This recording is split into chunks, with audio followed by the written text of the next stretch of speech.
parents had passed away within a few months of each other, leaving their house empty. There was talk of renting it out initially, but because of its poor state of disrepair, the family decided against it. No consensus about what to do with it could be arrived at, therefore it would be left to decay for another decade or more before I would stumble upon it. My aunt and I were going through my mother's things and discovered an old family photo album. Mom had gone off on one of her journeys and no one was sure if she'd ever return. Her and I had been having an on and off relationship for years, so there was a lot about the family I didn't know. I came across a picture of her and I when I was just a baby, but I didn't recognize the house we were standing in front of. I inquired and my aunt told me about the old Wheeler family house that had once belonged to her parents. No one had been there in over a decade and she wasn't even sure if it was still standing. So, after half an hour of badgering, she agreed to take me out to see it. That following morning, we headed out of town through 30 miles of cornfields until we came to a turnoff that led down a long, weedy gravel road. As we crested the hill, I was taken aback. The house I saw before me, despite being run down, was still breathtaking. In its prime, it must have been the finest home in the county. My aunt pulled up within a few yards of it and we got out. From what I could see, nobody but the occasional mowing company had been there in a very long time. I couldn't help but be in awe of the place. The vibrant pink and blue paint had long faded from its soaring towers, and the massive porch was beginning to sag in a few places. Before I entered, I wanted to take in every bit of the wonderful facade as I could. Around the back was the remnants of the old horseshoe pit and, what I was told, my grandfather's Ford pickup. Although the big house had long seen its best days, I knew I hadn't seen anything that could have compared. Maybe one of those beautiful Victorian mansions in San Francisco. Even those would be dwarfed in comparison to this. When I was ready, we climbed the concrete steps and entered through the back entrance. From the moment we cracked the door, we were overwhelmed by a hideous smell coming from inside. We assumed it was a normal part of having a house sealed for so long and continued with our search. Everything appeared as if it had been left where it was on my grandmother's last day, almost like a time capsule or museum. The lights were even still working. Only later did I discover that my mother had been paying the bills all these years in hopes someone would return and live there someday. Walking from room to room and seeing all the beautiful antique furnishings, I couldn't stop wondering why I had never been told about the house. Regardless of our frequent estrangements, I would have helped my mother with the upkeep of it. It was downright insane to me to leave such a beautiful place to rot. Then again, my mother's strange ways were the main reason for our frequent falling outs. As we made our way to the second floor, the smell only got worse. I suggested we cut our visit short and just take a quick look around. Every door was closed, so I went for the closest one and stuck my head in. This must have been a guest room or spare. Upon the bed laid a beautiful and elaborate quilt easily over 100 years old. My aunt was going through a cedar chest in a room next to me. I joined her and we discovered another much older photo album and decided to bring back with us to look at later. She closed the door behind us and I made my way toward the last room. Unfortunately, the closer I got to the door, the stronger the smell got. I was reluctant to open it, but I thought if the poor critter was where I could get to it, I'd take it outside and give it a good burial. Cracking the door, the stench slapped me in the face, and I lost focus for a moment. When I regained my composure, I was met with a terrible sight. Before me was not a dead forest creature, but a human being. The bloated body, now unrecognizable, laid curled up silently on the bed. I could feel my knees begin to buckle, so I turned as quickly as possible away and out of the room. My aunt was confused by my behavior and stuck her head in before yanking it out, quickly again. We both ran down the stairs where the smell was less potent and I called 911. The officers spent a few minutes in the room before coming back out with a small piece of paper and a driver's license. One of them joined us at the table where we were sitting and asked a few questions about my mother. This made me nervous and I began demanding he explain himself. A serious look came across his face and he told us that the body appeared to belong to my mom. I didn't want to believe it at first, but when he handed me her license, I knew it was true. My aunt and I held each other for a long time and cried. The officer gave us a few moments before interjecting himself again. Then he asked me if I knew why she would take her own life. I had naturally assumed my mom had died in her sleep. She was an older woman, but the note he handed me made everything clear. She had been depressed for a long time because of being at odds with each other, and the last time we spoke, some things were said and she feared she couldn't take it back. The morning after our argument, she decided to return to the only place that she'd ever been happy. Although she claimed to not be sure of what she was going to do at the time, the poor state of the house just sent her over the edge.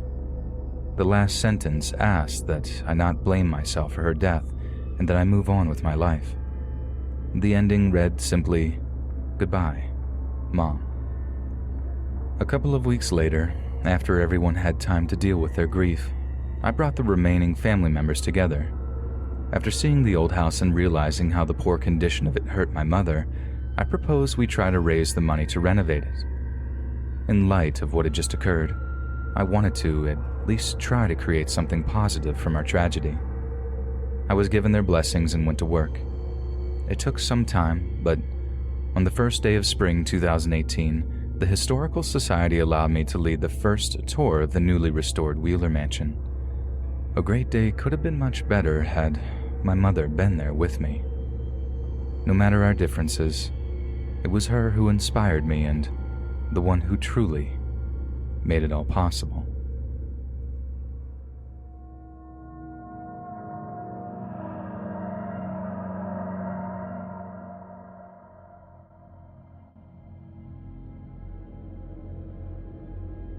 For the hunting season of 2017, I got in on a lease with a guy from work. I didn't have time to check the area out before the season started, so the inevitable occurred and I got lost my first day. That morning I left the camp just before dawn. I'm not the kind that hunts from a stand. I'm your traditional stalk and shoot type of hunter. Since I wasn't familiar with the lease and I stupidly left my GPS back at the camp, I had to stick to the main paths in order to not get lost. Most of the morning I did well. However, as I grew tired, I lost focus and veered from the trail. In my defense, I came across this really fresh set of tracks. Of course, I had to follow them. The sucky thing was that they continued on to a neighboring property and I had to stop following them. When I looked up, I realized I was way off the trail and didn't know how to get back. The rest of the day was spent trying to find my way back to camp. About an hour before dark, I noticed a rundown house and cabin in the distance. By now, I wasn't sure whose property I was on. I hoped that if somebody was living there, they could help me, but as I got closer, I could tell the place had been abandoned for a good while. I knocked to make sure, but with no reply, I made myself at home. My first goal was to get a fire going. After I did that, I began combing through the cabinets for food and other things I thought could help me. Not much, but a questionable can of chili and some candles were found. I heated up the chili over the fire and combined it with a half-eaten bag of chips. After dinner, I looked through the bedroom and discovered an old map of the area. I wasn't sure how accurate it would be after all that time, but I was happy to find it. I spread it out on the floor in front of the fireplace and planned my course for the morning. I was shocked to see that I had veered over 5 miles from where I'd started. At some point, I must have dozed off. During the night, I had a super vivid dream that a man was sitting in the chair next to me and just staring. He never said a word. And when I jerked awake and saw that I was alone, I was relieved and quickly fell back asleep. The following morning, I woke up at 6:15 and got my stuff together. I made sure the fire was completely put out and headed back to camp. I just stepped from the house when I came face to face with a strange man. The guy from my dream, in fact. I was confused at first, and when he spoke, I knew my dream had really happened. This man was holding an old Marlin 30-30. Not an odd sight for a hunter during deer season. This dude didn't look like a hunter, though. He wore an old, dirty backpack and normal, bright, yet dingy street clothes. His eyes had a very crazed look to them that made me uncomfortable to gaze at. I was surprised but regained my calm and said, "Good morning." Instead of saying it back, he just stared at me with those crazed black eyes. I began to say something, but he interrupted and asked what I was doing in the cabin. Before I could answer, he blurted out that it was his place. I continued and explained what had happened the day before. The entire time I was telling him this, he was gripping the rifle so tightly his knuckles were beginning to turn white. His behavior was beginning to scare me. The only thing I wanted to do was get back to camp and then home. The last word had barely left my lips before he angrily told me that it was his place. It appeared to have been empty for quite a while, but I wasn't going to argue with him. I apologized as quickly as I could and went on my way. For a good 100 yards or more, I kept looking behind me. I was waiting to get shot in the back. Every time I looked back, he was staring maniacally back at me and death gripping his gun. It took a couple of hours to find my way back, but by then, I'd had plenty of time to dwell upon our encounter, and I was truly freaked out by then. It actually hit me. The guys that were still in camp were happy to see me and asked what had happened. I just said I got lost and camped out for the night, never mentioning the nutcase that I met. I doubt that they take it seriously anyhow. The whole experience had me so scared I wanted nothing more than get home. The other guys must have thought I was crazy. After throwing all my stuff into the back of my truck, I tore off out of there and never returned. I knew I'd never be able to feel safe knowing that kook was somewhere out in the woods, possibly watching our party. That following Monday, my friend asked what had caused me to leave so abruptly. I made up some lie about my wife being sick. I'm not sure if he even believed it. Nothing was said about it again, and maybe, just maybe, things are better that way.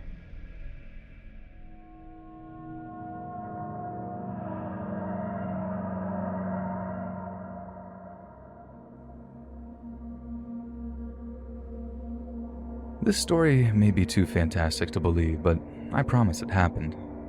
It was the last months of 1999 and my first marriage had just ended. When we began discussions, I agreed to let my ex continue to live in our house with the kids. As a result, I was thrust onto the market for a new home. For the time being, I was crashing in an extended stay hotel living on fast food. Finally, as that spring approached, I found a place I loved.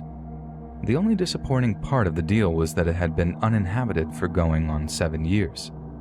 The woman that had lived there before had died and her heirs had let it sit empty.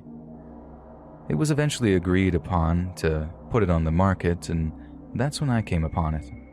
Despite the probable long list of repairs, the price was too good to pass up. The morning of March 3rd, I picked up the keys and signed the papers. The house was officially mine, and I got to work immediately to make it livable. I replaced a broken window and a few other things before I moved in 2 weeks later. I hadn't been there 2 days before I received a visit from a pair of detectives. They sat me down and told me the craziest thing I'd ever heard in my life. According to them, the nice little old lady who had lived there, Sharon, had an abusive husband named Walter. She claimed Walter left for the store one morning and never returned. Because of his history of abuse, she didn't report his disappearance. The couple's only child, Melinda, didn't either. Her mother had told her Walter had been having an affair with a woman from his job and had likely ran away to be with her. Melinda took her mother's story at face value, and the woman bid Walter good riddance and moved on with their lives. Within the year, Sharon, now a free woman, began a relationship with her neighbor, Joseph Poole. She was granted a divorce, and the couple were married not long after. The pair lived out their lives in the house. Not everyone was so eager to believe Sharon's story, and the police were asked by Walter's sister to investigate his disappearance. And year after year, the trail always led back to Sharon, but the detectives on the case never had enough proof to arrest her. Then, about 15 years after he went missing, a new pair of detectives were put on the trail. They went back to Walter's sister, now a very old woman, and asked if she had any idea how Sharon could have disposed of her brother's body. For the first time since the case began, she recalled an incident that took place not long after Walter's disappearance. She was visiting Sharon, hoping to get information as to where her brother had moved to, and she happened to notice a large patch of the backyard where the ground had been tilled up and roses had been planted. This struck her as odd because it was still in the middle of winter and at least 4 months before planting season began. The bushes would surely die in the brutal Michigan winter. She asked Sharon about this, and she simply said she wanted to get ahead of things. The sister had no reason to disbelieve her at the time and accepted the story. For the first time in a long time, the police had a direction to follow. However, they were frustrated by the judge's denial of a search warrant, and the case soon ran out of steam, as it had so many times before. Life would proceed, and over the years, the case would be forgotten. That was until a new police chief was hired, and he launched an initiative to clear the city's open cases. My visitors were assigned the case. After a little research, they discovered Sharon and her new husband had died, and the house had a new owner. The reason for their visit was to ask if I would allow them to dig up the yard to look for Walter's remains. I was naturally shocked by all I'd heard and needed time to think about it. After taking a few days to consider the request, I gave them the okay. The following morning, 20 or so cops, accompanied by a backhoe, began their search. I want to say I was surprised by what they found, but after hearing their story, Walter's skeleton being discovered was almost expected. At the end of the day, everything seemed to work out for the best. The cops managed to close a 50-year-old mystery, and Walter got to be put away alongside his loved ones. The only downside was Walter's sister didn't live to see it. She deserved to be there for the funeral after all the time she had put in the search for him. The situation had made me do a lot of thinking since it was brought to my attention. From all reports, old Walter was not good to his wife or respected their marriage. Maybe Sharon had a good reason to put an end to his nonsense. The problem I have with what she did is that by killing Walter and hiding his body away in the garden, his innocent sister, who had hurt no one, was left with a terrible notion that she and the rest of his family had been abandoned by him for a young piece of tail. Then, as time carried on, and she had come to terms with a strong possibility her brother was dead, she had nowhere to go to mourn him. And that, to me, my friends, just doesn't feel right.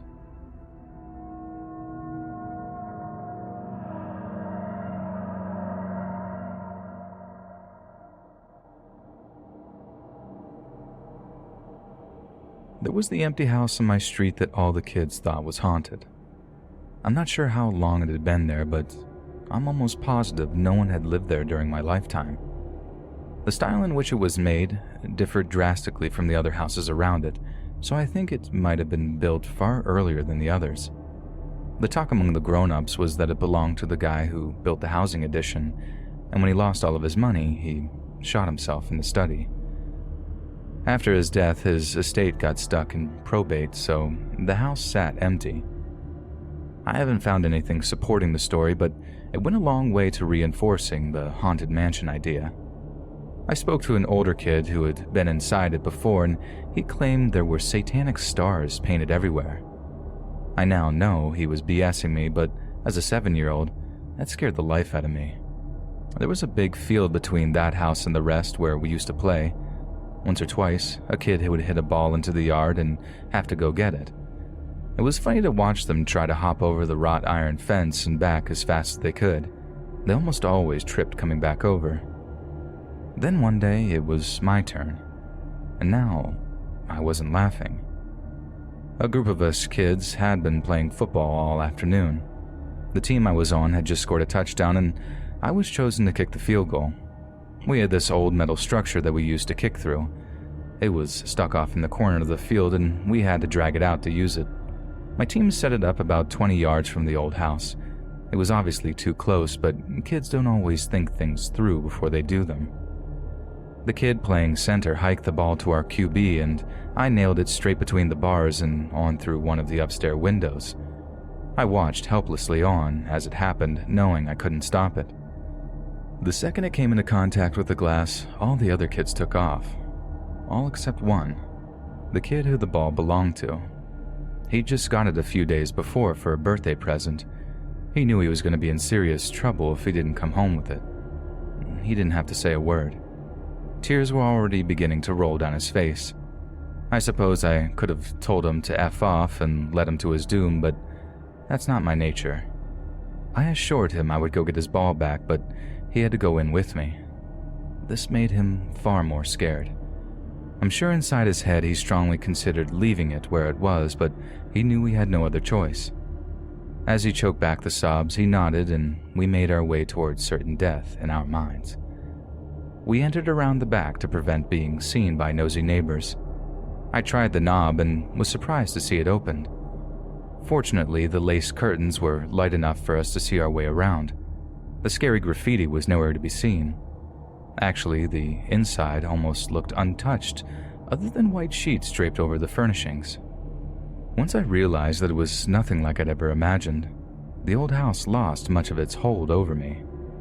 My friend was younger and it was obvious he was still terrified. I had begun looking around at all the old pictures, but he wanted to get out as quickly as possible. Several times he had to pull on my shirt to get me moving. The second floor was similar to the first, except for the terrible smell. All the rooms were open but the one at the end of the hall. We looked through the others until we came to the closed door. I opened the door and the smell got a lot worse, but I wasn't concerned about where it was coming from at the moment. Both of us pulled our shirts over our faces and rushed in to search.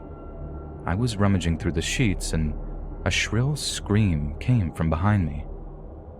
I spun around and saw my friend with his hand over his mouth, pointing at a man laying on the floor. We both stood still and waited for him to move.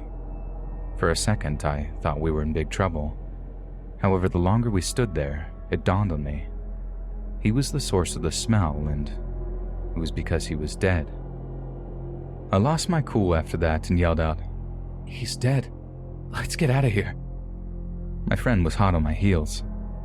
We didn't stop until we reached my house. When we caught our breath, I realized we'd left the ball behind, and neither of us wanted to go back in, so after a long time we gave up and went to my parents and told them what we had found. They were cool about it. Actually, first they made sure we were okay and they called 911. The two of us sat at my bedroom window and watched the police go in and out of the house. When the paramedics brought the man's body out, a police officer followed behind him with a football. He brought it over and talked to us for a while. We thanked him and he left. A couple of days later, there was a small paragraph in the paper talking about our morbid discovery. Us kids have been coming up with all kinds of horrible causes of death for the man. In the end, it turned out to be a run-of-the-mill drug overdose. Most of us quickly fell back into our normal lives and didn't talk about it unless it was brought up. My friend said his parents had asked him once if he had anything to do with the thing in the paper. Perhaps wisely, he played dumb and just let it go. To their dying day, I don't think they knew how close he came to losing that ball forever.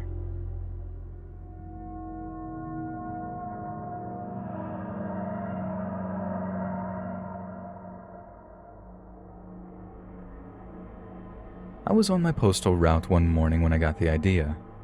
A small part of my route cuts through this old abandoned neighborhood. At the end of the cul-de-sac sits the decrepit two-story house, something like you'd seen in an old horror movie. This was where I was going to do it. You see, I have this friend, Philip. We are part of a ghost hunting group in our spare time. It's a pastime I really enjoy and derive a lot of excitement from. Philip, however, is terrified of anything supernatural. Something as average as a cheesy ghost video on YouTube scares the life out of him. I'll never understand why he puts himself through one of our investigations. I asked him once why he did it, and he said it was a way to face his fears, something he'd heard about on TV. This put the kernel of an idea in my head. When I saw the house, it grew into a full-blown plan. I was going to pull a joke on Philip. When it was over, hopefully his fear of spooky things would be defeated. Anytime I can get a good laugh and help a friend at the same time seemed like a win-win to me. I called him up that afternoon and told him we had a new house to investigate that Friday night. He sounded excited and I couldn't help but laugh, knowing what I had in mind for him. I had 2 days to get what I needed and set everything up. I'd stop in during my route and look for the best places to rig my equipment. There were signs of people, but from all I could see, they had not been around for a long time. Finally, Friday night came. After work, I parked my car a few streets over and walked to the house. I wasn't expecting Phil for another hour. I took this time to complete any last-minute tasks. I got done with 15 minutes to spare and crawled into my hiding place. Within minutes, I heard footsteps approaching outside. I bit my lip to stifle my giggling. I had never felt so much like a child at that moment. Mere seconds after I heard the footsteps, my phone vibrated with a text message. It was Philip. He said he was held up by a train near his apartment and was running late. This was bad news. Phil lived almost 30 minutes away. I'd have to lay crunched up in a hidey hole even longer. The steps entered the house, echoing down the massive hallway. Wait a minute. This is when it hit me. If Philip was a half hour away, who was here? Voices of at least 2 men came bouncing down the hall toward me. One man had noticed my equipment and sounded very angry. I heard loud bangs a few seconds later, from what I can assume was my stuff being smashed. The second man had a slight slur to his voice, and his words were far more aggressive. "If I find out who did this, I'm gonna cut his head off and put it on a pole outside. Maybe that'll keep people out." My heart began to beat like it was trying to break loose from my body. I wasn't sure what they were capable of and hoped that they would leave without realizing I was still there. I did my best to not make any noise. I continued to listen and then heard something I dreaded. One of the men, the drunk one, found my bag. I had stuck it in a hole under the stairs to hide it. Even then, I wasn't sure that they knew I was still there. At least until the other man began calling for me to come out. He said if I made them look, they were going to make me sorry when they found me. All doubt was removed with that statement. I could hear them going from room to room, opening closets and doors. They were a few rooms away, and I decided I needed to get out of there that second. When I heard them enter the room next to me, I made a break for it. I didn't dare look back, and within seconds, I could hear footfalls behind me. So I pushed myself even harder, and it seemed to work. The closer I got to my car, the footfalls seemed to grow quieter. Still, even then, I didn't dare slow down. I ran around to the driver's side of the car and unlocked the door as fast as I could. This was the first look at my 2 pursuers. I was pleased to see them almost 100 yards behind me. They were gasping and fighting for every breath. I wasn't taking any chances, though. I started my car and tore out of there without looking back ever again. That was when I remembered Philip was on his way. I made up some quick BS text and sent it to him. I did so just in time. I was 4 or 5 blocks from the house when we met each other across the intersection.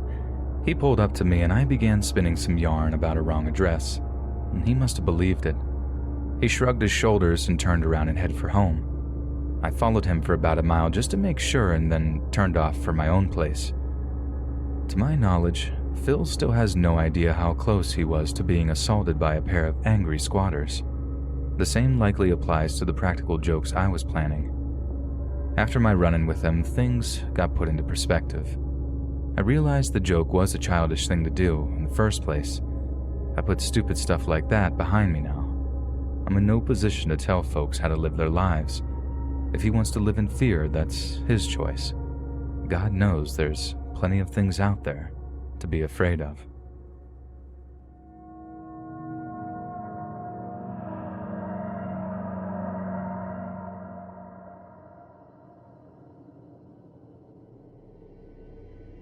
No one knew where it came from. We all went to sleep the night before and it was there the next morning.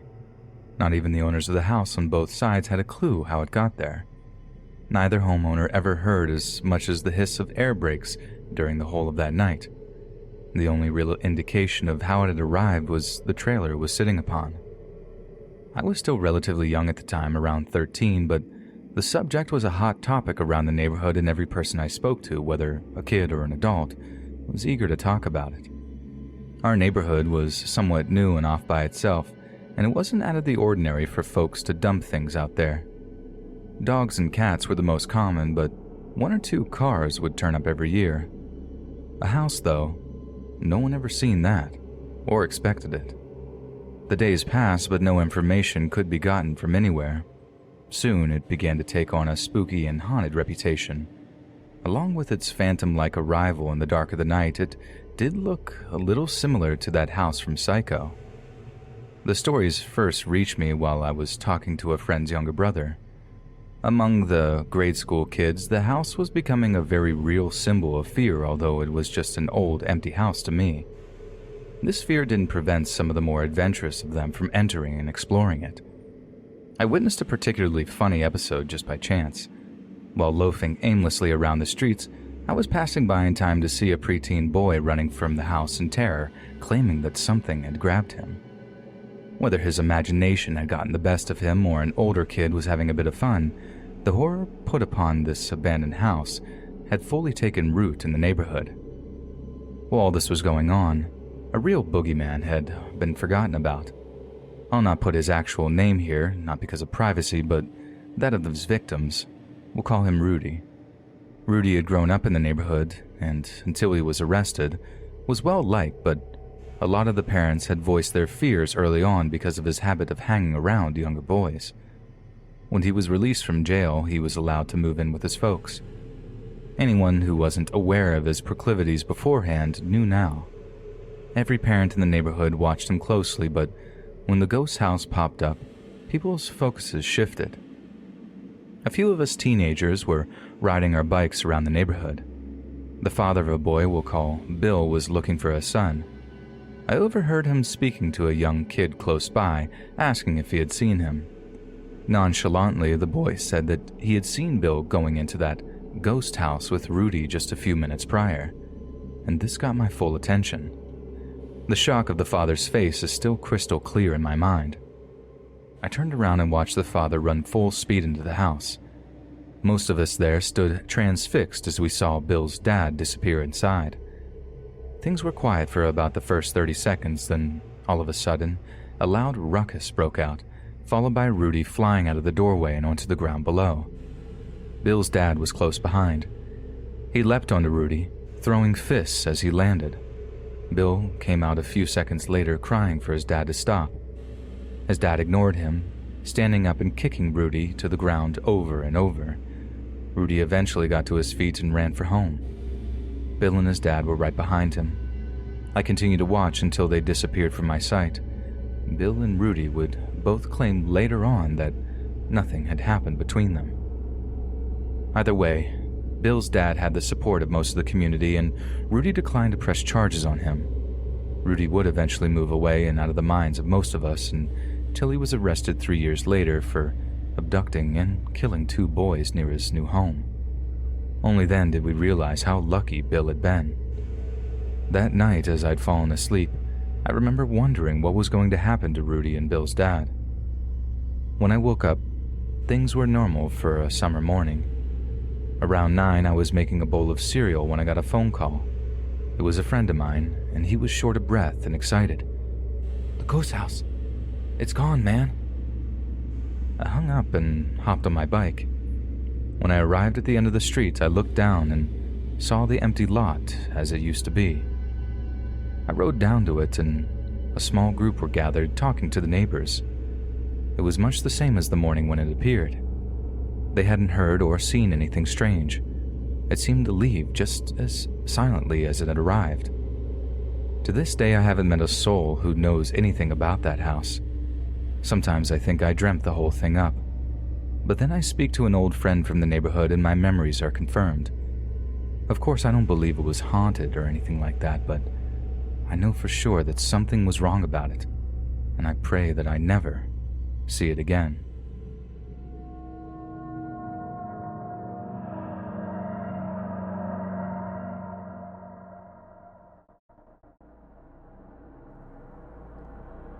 I was too young to remember what the house originally looked like. My mom showed me pictures taken with the old couple standing out in front of it a few times. The husband passed away in early 1995 with no one left around to help her day to day. His wife sadly had to go off to a nursing home. By most accounts, they were a much loved part of the neighborhood. With their loss, there seemed to come a rapid decline in its fortunes. The sell-offs were gradual at first. Before anyone caught on, almost 20% of the homeowners had moved on to greener pastures. Not all of those owners sold outright. A small group decided to hold on to their properties and rent or lease them out. This unfortunately began to attract tenants of a much lower income level. In a matter of a few short years, the neighborhood had sunk so low, only a handful of those original families from 30 years before were still around. Those that replaced them rarely stayed longer than 6 months at a time, and the damage they managed to do in that period was often things that couldn't be fixed with a little drywall and sod patches. I think it was around 13 or so when I began to notice how bad things were. It wasn't out of the ordinary to see open deals, and shootings had become a commonplace. The last few remaining original families were far from happy with the way things had turned out, but there wasn't much they could do. Most of them were older couples previously unfamiliar with any form of crime. Once the drug dealers moved into the old couple's house, the remaining law-abiding citizens feared for their futures. After the couple's deaths, the house was left to one of their children. They had rented it out for the first few years, but when the tenants destroyed it one too many times, they sold it off to a young family. The new owners took the time to renovate the house, only to put it back on the market within the year. They were good people and weren't prepared for the dangers ahead of them. The current homeowners are a largely properly invested company. They managed to rent it out once or twice, but at the time the dealers began squatting, it had been empty for over 2 years. Although most of the old families had moved on, there were still enough left to be angered by the dealers' actions. That old couple had been loved so much the very idea of drugs being dealt out of their home was sacrilegious. It was bad enough the neighborhood had been turned into an open-air drug market, but turning a house, especially that one, into a crack den was a step too far.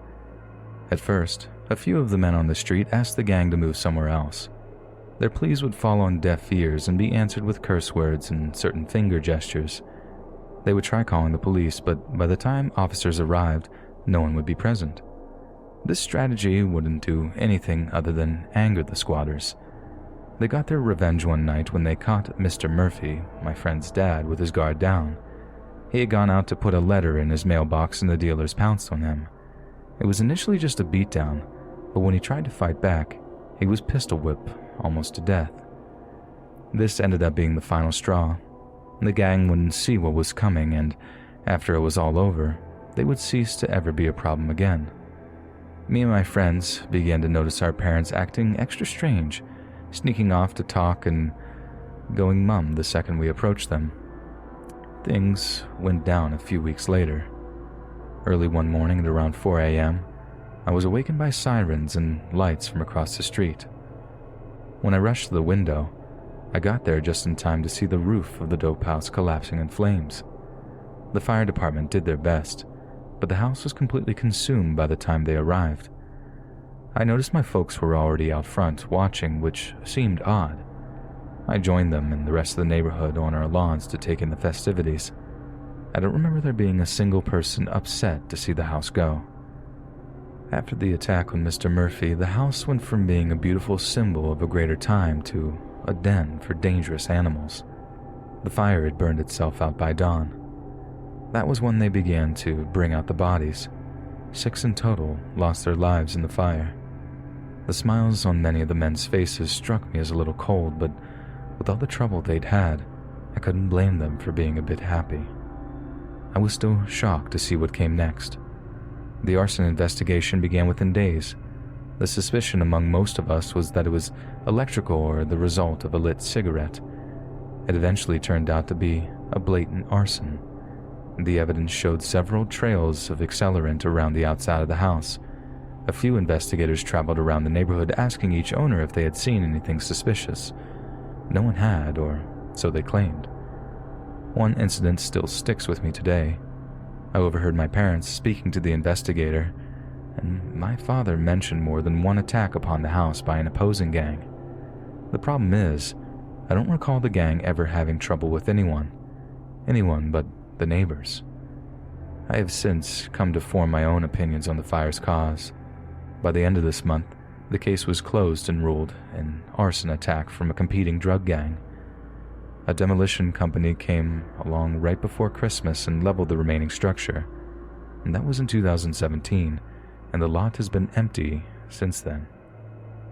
The neighborhood, while not as good as it supposedly once was, is a happier place without the dealers.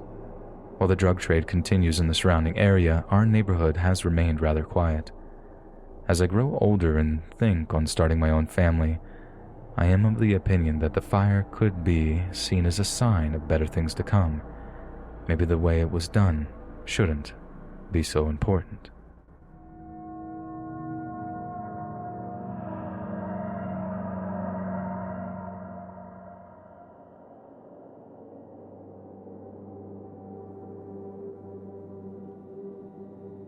Events from this story took place during the summer of my sophomore or junior year of college. I remember that I had just celebrated my birthday and was getting ready to head back to campus in the next week or so. For a little background, each year, ever since I was little, my family would spend 10 days at the state fair. We lived on a farm and would bring some of our animals with us to stay in the buildings that fairgoers could walk through during their trips to the fairgrounds. We would bring our RV camper and would often rotate who would stay in the RV and who would stay in the buildings with the animals. Most of the time, everyone returned to the RV to sleep, as it wasn't the most comfortable night's sleep staying in a chair next to the animal stall all night. I have so many good memories from my time spent at the fair. I met some of my closest friends there, and it turned into almost like a family reunion that I would look forward to every year. The adults would stay with the animals during the day, and the kids could walk around the fair and have fun. At night, we would all get together and have dinner and enjoy lots of laughs and stories around the RVs. With all that said, I have one memory from my time spent at the fair that comes across my mind far more frequently than the positive ones. The fair was going to be ending in a few days, and I would be heading back to school as previously mentioned. My friend Casey and I were having a few drinks with our parents, and were getting pretty tired, probably from all the wine slushies we had during the day. We started to head back to my parents' RV to lay down and relax for the night. The walk wasn't very long, and we were back at the RV in 5 minutes or so.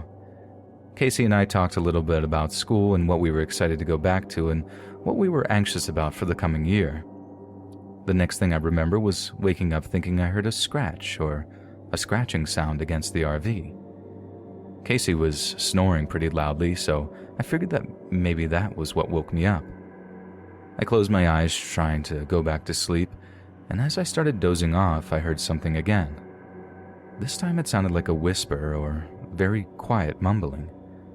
My eyes shot open, wondering if it was our parents coming back or if I was just hearing things. The windows of the camper weren't typically open, but I usually asked my dad to open them during the day in case it got extremely hot. I quieted my breathing to try and focus on what was being said outside. After a few moments of intense listening, I heard someone right outside the window whispering, "His eyes are open. He sees you. He sees all of you." And then just repeating "his eyes are open" over and over, mixing in something slightly different every few seconds. The voice was wispy, like it was being done to mimic a snake or whisper in a louder fashion. I immediately lowered the brightness on my phone and texted my dad to come back right away. He arrived, slightly intoxicated, a few minutes later to ask what was wrong. I told him what had happened, and he said it was probably just a bad dream or something. Casey seemed unaffected as well and went back to her camper to sleep for the rest of the night. I couldn't sleep at all for the rest of the night and made my dad close the windows to make me a little more comfortable.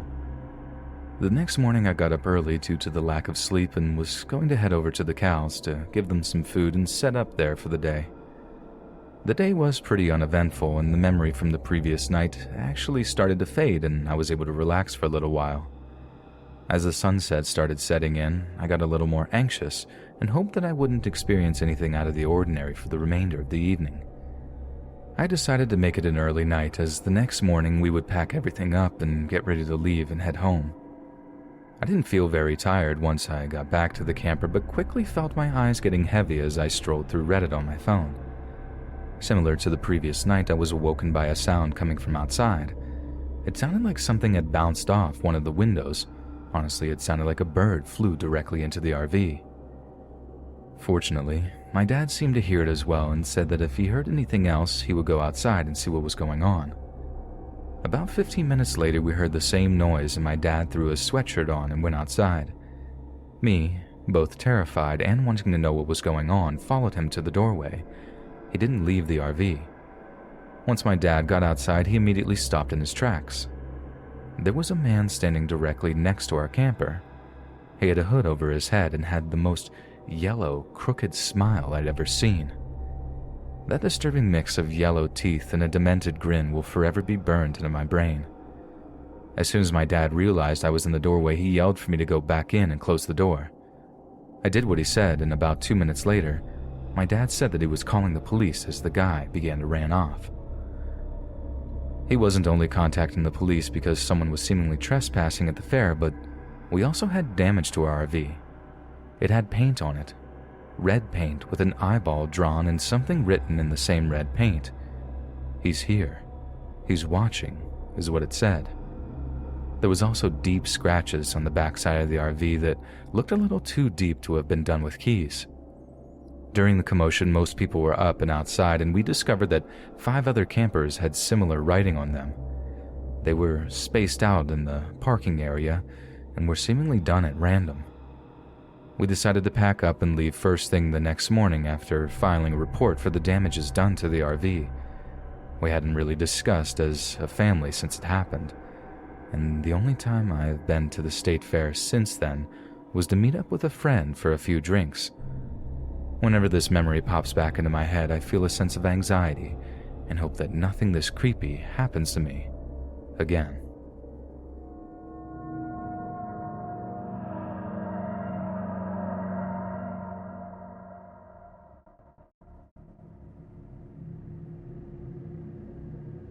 I was never a big fan of the fair.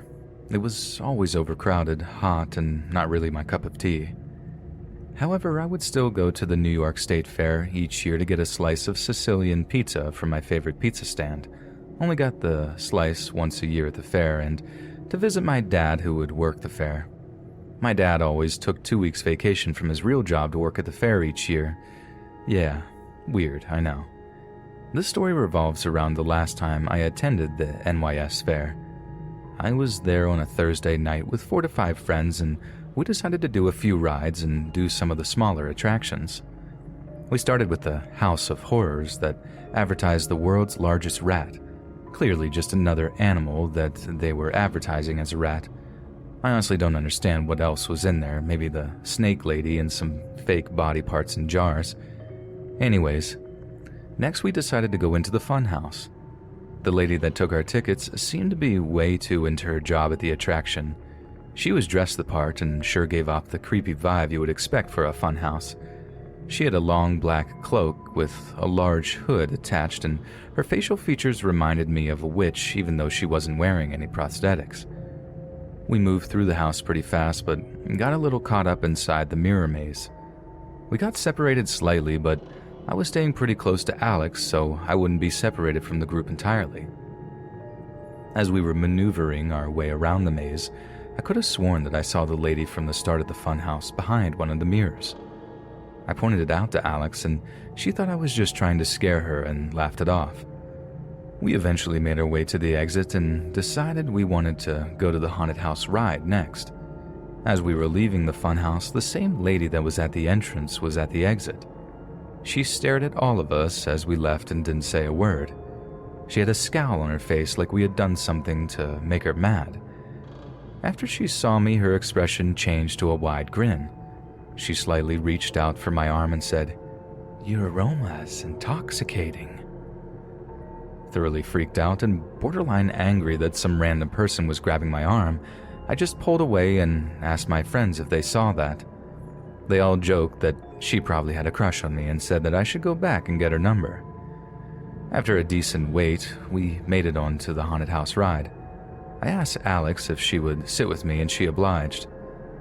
The house was full of animatronic jump scares that probably wouldn't even scare elementary school kids. However, I always did enjoy these types of rides as they reminded me of the Haunted Mansion at Disney. About halfway through the ride, our car kind of started going backward and forward and eventually came to a complete stop. There was an announcement that the ride was malfunctioning, and that when the bar was raised, we should safely exit the vehicle and slowly and safely make our way towards the exit. We got out of the car and started to make our way towards the exit.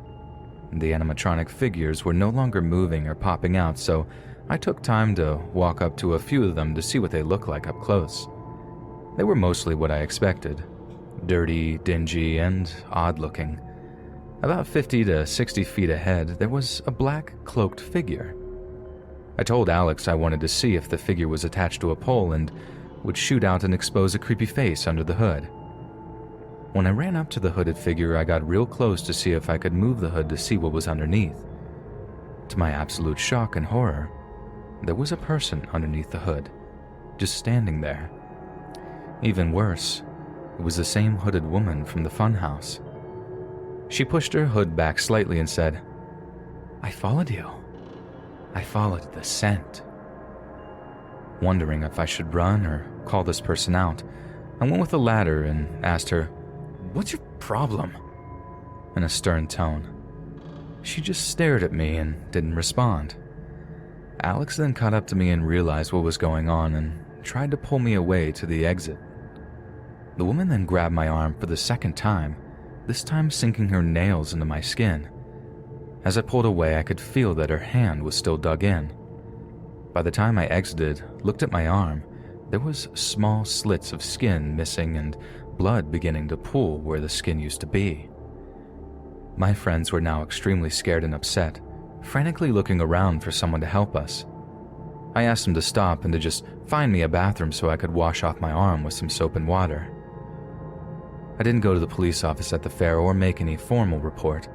I honestly just wanted to move on and not think about that psycho that followed me around for about half that night, and I still think back on this and wonder if that was the right choice. Should I have documented some type of formal complaint? I mean, it did seem like she worked at the attractions, and could she possibly have repeated this behavior to someone else?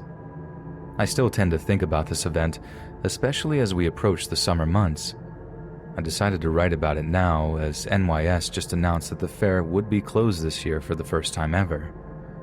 So to the creepy, stalker, scratching witch lady, I'm thankful I won't have to see you again.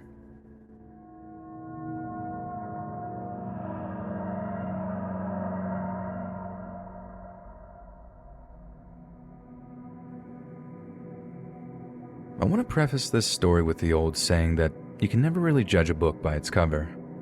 I still haven't fully recovered from the events that took place on this late summer evening several years ago. As time goes on, the mental scars fade away, but it's an experience that I will live with for the rest of my life. During the events of this story, I lived in a fairly large farmhouse in the middle of nowhere.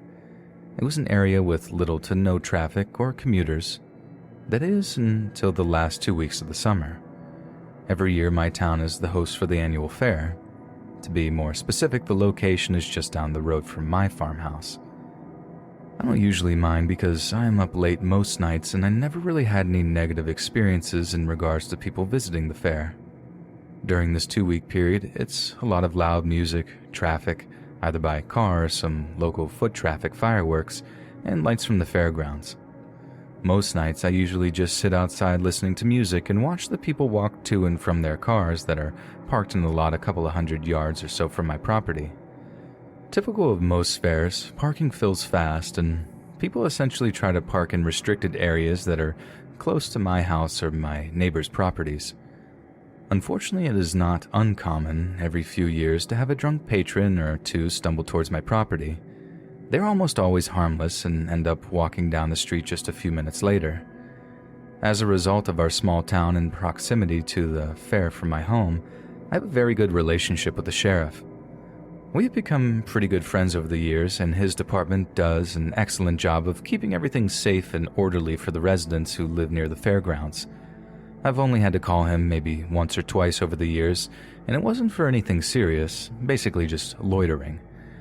Fast forward to the night of this story, and I was sitting outside and watching the fireworks and people leave the fair. The fair closed around 10 p.m. and the fireworks were wrapping up, and you could see people leaving to get to their cars to try and beat the traffic. I was getting ready to go inside for the night when I saw a group of people walking towards my house.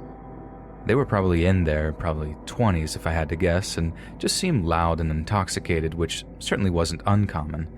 The group of people caused no issue and eventually made their way in the right direction and headed to where I assumed their vehicle was parked.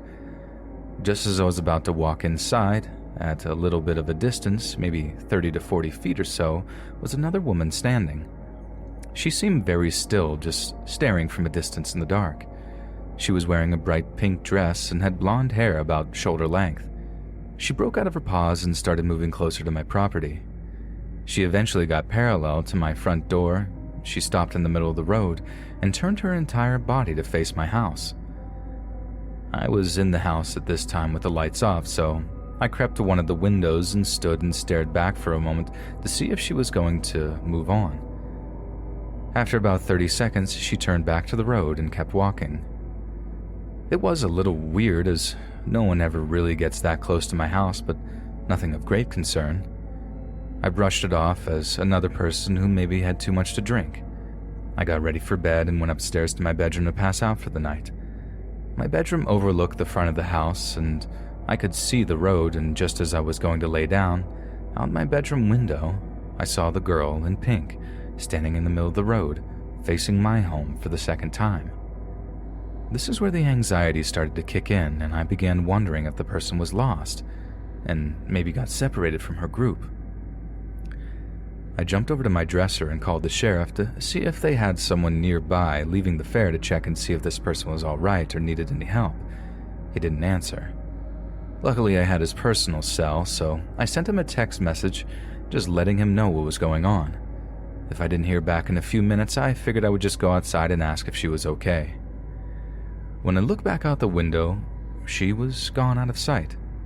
No sooner after I looked out the window, I heard a loud bang downstairs. I jumped from my bedside to the top of the staircase and saw that my front door was open, with nothing but the moonlight shining in. This was weird because I thought I had locked the door. I always lock the door, just a habit. I started to get really concerned and then froze with fear when I heard giggles and the light footprints of running on your toes coming from downstairs. I couldn't believe someone could actually be in my house. Was I hearing things due to the recent adrenaline rush? I tried to sneak down the stairs quietly to make a run for the door, and as I got to the bottom step, I heard in a loud and unnerving voice, "Hey, where do you think you're going?" I turned and got a quick glimpse. It was the girl in pink. She was standing, slightly hunched over, with both hands behind her back. She had a blank stare on her face, but I could hear a low giggle barely audible through her teeth. Still not sure how someone can giggle with that look on their face. I turned immediately and ran out the front door. To my shock and horror, she was right behind me, following me with one arm waving frantically and the other still concealed behind her back. "I'm coming for you," she said with her insidious and terrifying voice. I ran several yards down the road with her right on my tail, trying to gain some distance. Thankfully, by some stroke of luck, a patrol car was moving slowly down the road. This didn't seem to faze this girl at all. We both kept running. The officer got out of the car and tackled the woman to the ground. I'm not sure if it was because I was screaming for help or if the officer had received a message from the sheriff that I asked for someone to come check out a person wandering around my property. My sheriff buddy ended up on the scene shortly thereafter and shared some of the details with me. The young woman could not remember her name and said she had no idea who she was. She did, however, keep telling the cops that she lived at my house and that I was the one that broke into her home. One of the most terrifying aspects of the story is that, still to this day, the woman has no confirmed identity. She had no ID when they found her. She didn't know her name, her age, where she was from. All she claimed was that she lived in my house. And from what I understand, she was detained, then given further psychiatric evaluation. It scares the bejeebus out of me that there was no real motive or backstory to this intruder. I think I'm still missing a little bit of closure as to the why. She wasn't drunk. Why did she choose my house? Anyway, if I can say one thing from this experience, it's that always be on guard and make sure you protect yourself first and foremost, because you never know where danger can be lurking.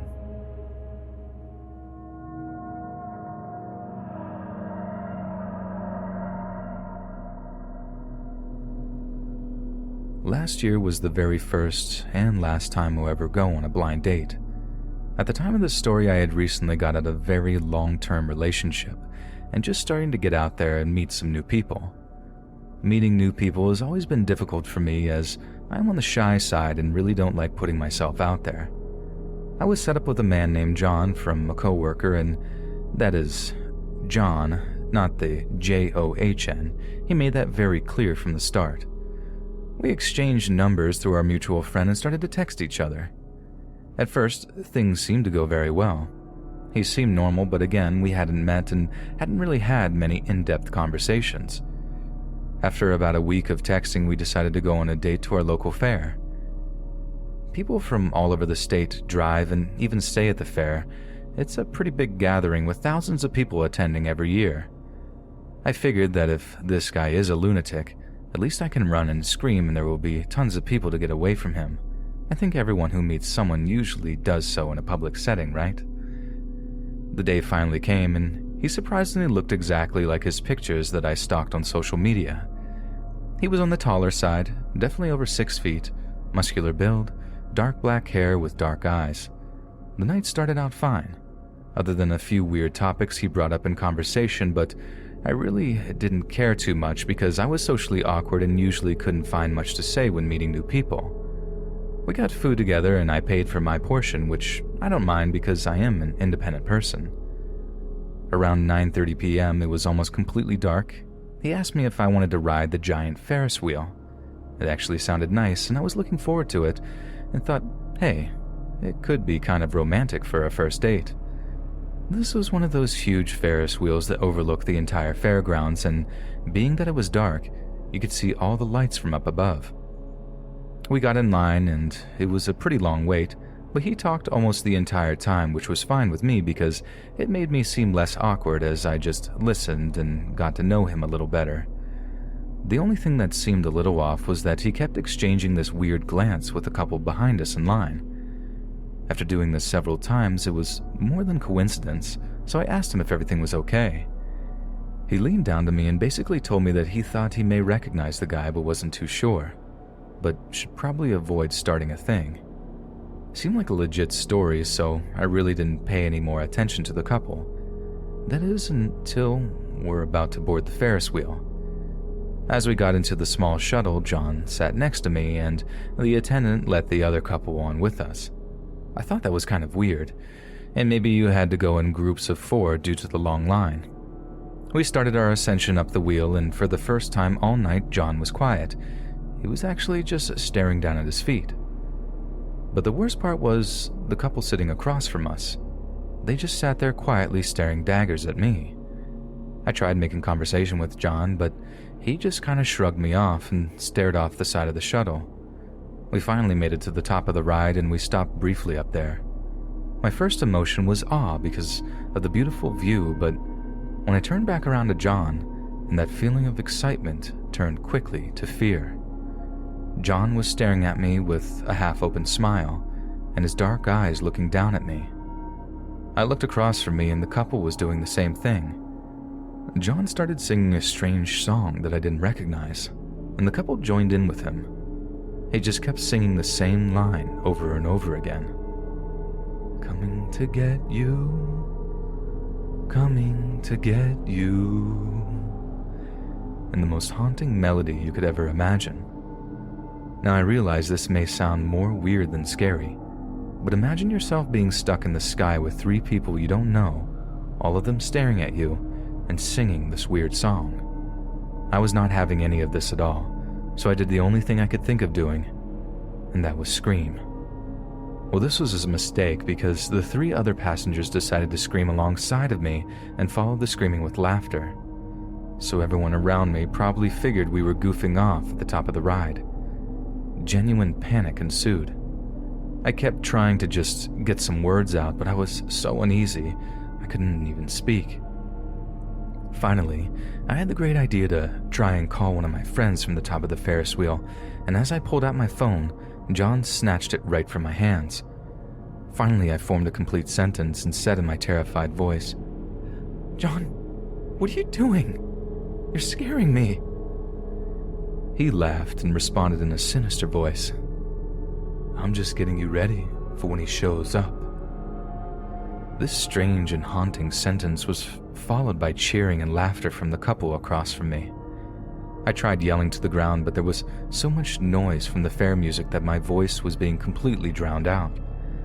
Again, in unison, the group started to say in almost a chant now, "He's coming to get you. He's coming to get you. Do not be afraid, for he is coming to get you." I started to cry and freak out. After only a few minutes, which seemed like forever, the ride started up again, and we made our descent to the bottom of the wheel. Once we got several feet from the bottom of the ride, paused again, but I didn't care. I jumped from the shuttle and was greeted with loads of gas from the people still in line. Instead of shouting for help, I just ran. It is easy to say what you would do in a situation like that, but my brain was saying to just get out of there and run. I ran all the way to the main entrance and alerted an officer at the door as to what had just happened. He did allow me to use a phone to call a friend to come and pick me up. Thankfully, she was there in just minutes, and I ran to her car. As I got into the car, I saw John, alongside the couple sitting on a bench near the main entrance. But even more terrifying was that they were with another person, a very tall figure dressed in dark brown holding a cane. All I kept thinking about was what they kept saying on the ride about "he is coming." Was this the man that they were referring to this entire time? I got home and reported that he stole my phone and gave the cop all of John's information, but John seemed to vanish after that night. The number from his phone was deactivated. My phone was returned after it was found in the lost and found at the fair, and my friend who introduced us said that he too lost all contact with him. It was as if this John fell off the face of the earth. My friend apologized up and down for weeks that he had set me up with John and that I had that experience. He even started to question whether this was just all some sort of elaborate YouTube prank. I honestly, in many ways, kind of hoped that it was, even if it is wildly sadistic. It took months for me to get out there again and to try and go on another date, and unfortunately, this has given me a fear of getting to know new people, thinking that something like this could happen again.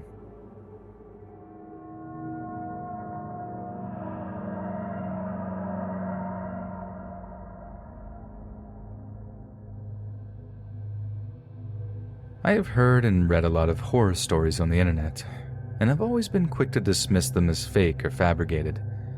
However, after the experience that I had, which I'm currently putting into writing, I can attest that when you hear these stories and you feel like they can never happen to you, and that the experiences are somewhat displaced from reality, they really do happen, and they do have lasting impacts on people's lives. My experience was easily the most horrifying and disturbing experience of my life. All the names in the story have been changed to keep identities and locations confidential. The night in question started like any other typical late summer evening. My hometown holds a pretty big fair to cap the end of the summertime festivities, and this year was no different. I attended the fair with my two best friends, Kevin and Jeff. Once arriving at the fairgrounds, we decided to meet up with my girlfriend Jamie and her two friends Amanda and Jill. We were all having a blast and eating food, checking out the local items for sale at the tents, listening to music, and walking around just taking in the environment. For those of you that attend your local fairs, you know that something about them brings out some unique people. And shortly after arriving, we bumped into a particular patron who was very unique. It was a middle-aged man, dressed like a clown. His dirty and rugged clothes almost made him look homeless, but I just figured it was part of the clown getup. This peculiar-looking man had a red rubber nose and a clown wig on, and shoes the size of a small boat. As we were walking, he came from behind us and grabbed my friend Kevin and asked for some spare change. It was harmless, honestly, but just startled our group as we didn't see him approaching. I think we gave him $5 to $10 and wished him a good evening and continued walking in the direction we were going. After creating a nice distance away from the clown, we decided to take a break from walking, grab a drink as it was pretty hot out. This was when I noticed a man in the distance. He was wearing a red mask, black hooded sweatshirt, jeans, and work boots, and was carrying what appeared to be an axe or hatchet. It is important to note that at this point, we were on the midway of the fair, which contained tons of rides and games as far as you could see. So even though this man gave me pause, I was not real concerned because there were fun houses and haunted house exhibits all over this section of the fair. A few minutes later, we decided to do some rides so each one of us could break off into pairs. That's when I noticed the masked man again. We were on one of those old-fashioned wooden roller coasters when I noticed the man was standing behind the attraction. As soon as the ride ended, I kind of made a dash towards the exit of the ride. Kevin and Jeff were kind of annoyed and finally yelled for me to stop. Several yards away from the roller coaster, I told the group about the masked man and how I wanted to tell some kind of fair security just to see if this man was in fact part of the fair or a crazy person walking around with a weapon. The group laughed and told me to calm down. They pointed to one of the haunted houses, and there was a zombie standing outside scaring people in line. A few more exhibits down was a fun house where a killer clown was messing around with guests. They told me to relax and that the Axeman was just part of the fair. I agreed and went back to trying to have a good time with everyone. Toward the end of the night, we were getting ready to leave and head back to Jamie's house for some night swimming when Jeff wanted to get some ice cream. We agreed to stop on the way out. While Kevin, Jeff, Amanda, and Jill waited in line, me and Jamie set off to the side and just people watched until Jamie's face turned ghost white. Once I noticed her expression change, I turned and noticed the Axeman standing in the distance. I decided no more games and I ran after the man full speed ahead.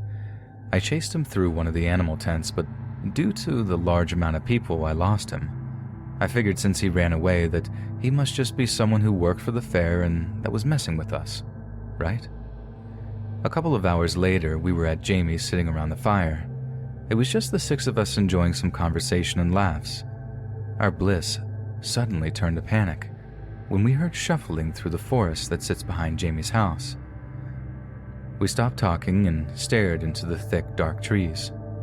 All we could hear was the crackling of the fire and the stillness of the night as we stared into the dark void. Then, out of the darkness, was the Axeman, and his red mask appeared. He ran full speed out of the trees with the same axe in hand. The expressionless red mask and the way his head was tilted is an image I'll never be able to get out of my head. This isn't happening. This can't be real is all I could think of as the six of us sprinted away from the fire. Jamie's house was too far away, so we ran to the pool house, which is a small little room filled with all the pool toys and chlorine. And like every horror story cliche out there, Jamie truly lived in the middle of nowhere. Andy's cell phone was back inside with my clothes. I arrived at the pool house first and opened the door. I just about pushed everyone in and made my way in last, and as I tried to shut the door, the man threw down his axe and sliced the top of my arm. Grimacing in pain, listening to screaming behind me as I was able to grab the door and shut it and lock it, the man beat on the door either with his hand or the handle of the axe. We screamed and cried, and by some stroke of luck, Jamie had a landline phone in the small little pool house and dialed 911. The Axeman must have heard the conversation because he immediately stopped trying to break down the door. We peered out the window and noticed the figure facing the door but not moving. His black eyes staring out of the red mask, holding the axe with both hands, he then lifted the axe and threw it at the door. After just a couple of seconds, he removed the mask, and this was when I realized he was not a he at all, but a woman. She had makeup running down her face as if she were crying all night long. She fell to her knees and began to scream and cry. The emotions we all felt at this moment were almost indescribable. This is when I noticed Jeff look like he was about to be sick. The woman with the axe was his ex-girlfriend from college that none of us had ever met. He was in shock and clearly at a complete loss for words. No sooner after this revelation did the cops show up and promptly arrested her. We all gave our statements and went our separate ways, me directly to the hospital. Thankfully, I only had to have about 15 stitches, but it could have been much, much worse had it reached the bone.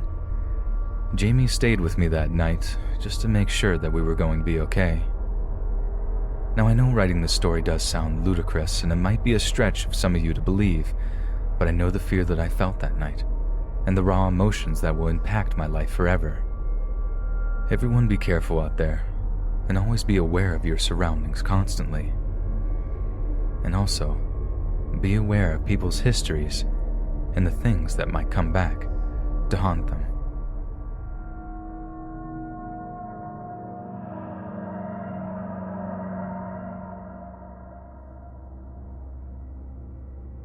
So this story is a bit unsettling and weird, a little different than stories that are usually posted here.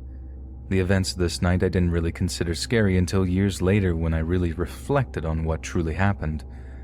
I'm 30 years old now, but was only 15 during the events of the story. The evening started fairly normal. A bunch of my friends and I just wanted to hang out, thinking we were cool because we were at the state fair without any adults. It was a group of about 10 of us, if I remember correctly. We decided to post up toward the back of the fairgrounds where all the rides were. We were all just talking, telling jokes, and trying to impress the girls that would occasionally walk by. During our time hanging out in the back, we were approached by a very strange-looking person. He was an average height, a little thick in the belly, almost like a beer belly, bald but was sporting some hair on the sides. He approached us with great confidence and said in a stern voice, "You guys waiting for the ship as well?" Thinking this was more comical than scary, we kind of just laughed and responded with, "The ship? What are you talking about?" The man smiled and flashed his chipped teeth and again in his confident voice said, "Yeah, the ship from space. You guys here to board as well?" Well, being kids, we just thought this was a joke. We laughed hysterically and just thought that this guy had a lot to drink or something along those lines. After we had finished basically laughing in this guy's face, I finally responded to him saying, "Where's this ship going?" He responded confidently, "The Andromeda Galaxy, of course." That was the last straw for us. We were just about hunched over in pain as we were laughing so hard. Well, the man finally realized we were laughing at him and he changed his tone real quick. The confidence in his voice became faint and the man said, "Go ahead, laugh at me. When they come, you'll see." We responded by basically saying whatever and stepping away from this crazy guy. At this point, he started to follow us and was now irate, chasing us and was yelling about the aliens. Finally, after a few minutes of this and lots of stares from the people at the fair, I turned around and said in my blunt 15-year-old voice, "Dude, leave us alone. We don't want any part of your ship or aliens, man." Still treating this a joke, but more annoyed and creeped out than anything else, we just kept walking. The man finally yelled, "Stop!" We all turned and looked at the creepy UFO man, and he said almost in tears now, "I've seen you in my dreams. You've been on the ship with me, and they chose us." Officially creeped out, I pushed the guy away. He surprisingly went backwards quickly like he weighed nothing. After that, he just started laughing, and with all the commotion we noticed many fairgoers forming a circle around us to make sure there wasn't an issue escalating. The crazy man started pacing around the circle of people that formed and started to ask everyone in almost a desperate voice now, "Are any of you going up? They'll be here soon. We need to get ready." The poor guy was met with tons of laughter. I started to feel bad for him. It seemed like this person was really suffering from some sort of crazed delusion.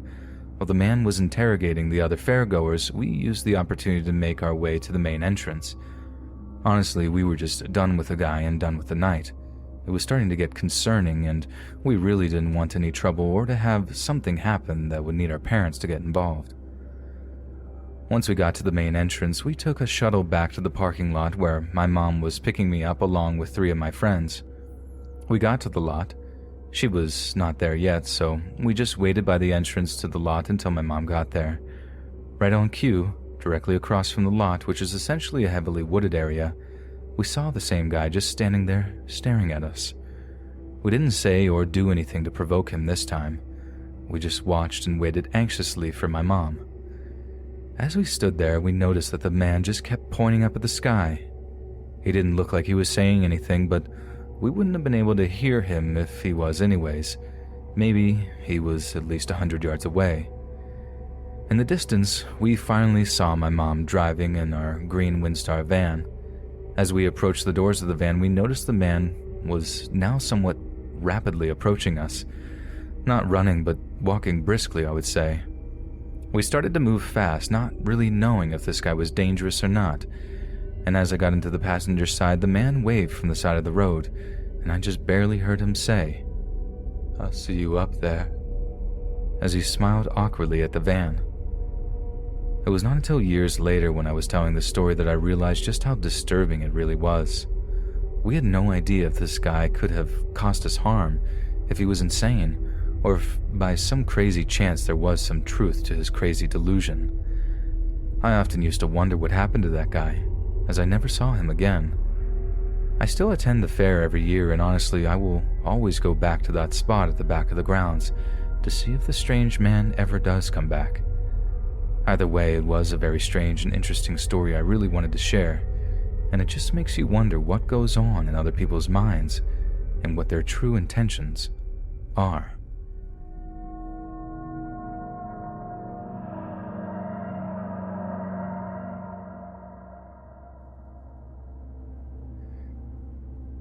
One of my job responsibilities working for the county was to work maintenance at the fairgrounds each summer before school started back up. I never had an issue with the extra assignment, as it would usually lead to overtime and the extra money could always help out at home. Typically, we would have a crew of 5 or 6 people who would work the fair. All of us would work after hours and work on specific areas of the fairgrounds. My assignment for this year was the animal barns. Now, these weren't really barns, but were buildings with stalls and pens for the animals to stay for the duration of the fair. We didn't have to worry about feeding or cleaning up after the animals for the most part. We would more do maintenance and cleaning on the building and its public areas. If there were a small issue with water flow or other facilities, we were usually able to take care of it. But our main job was making sure that everything was cleaned and sanitized overnight and in working order for the next morning. I was never a huge fan of working the section with all the animals. The buildings usually smelled, and it was really creepy walking around with dozens of animals in the middle of the night. I would much rather have been assigned to the food areas or even the midway. The midway was pretty much trash duty.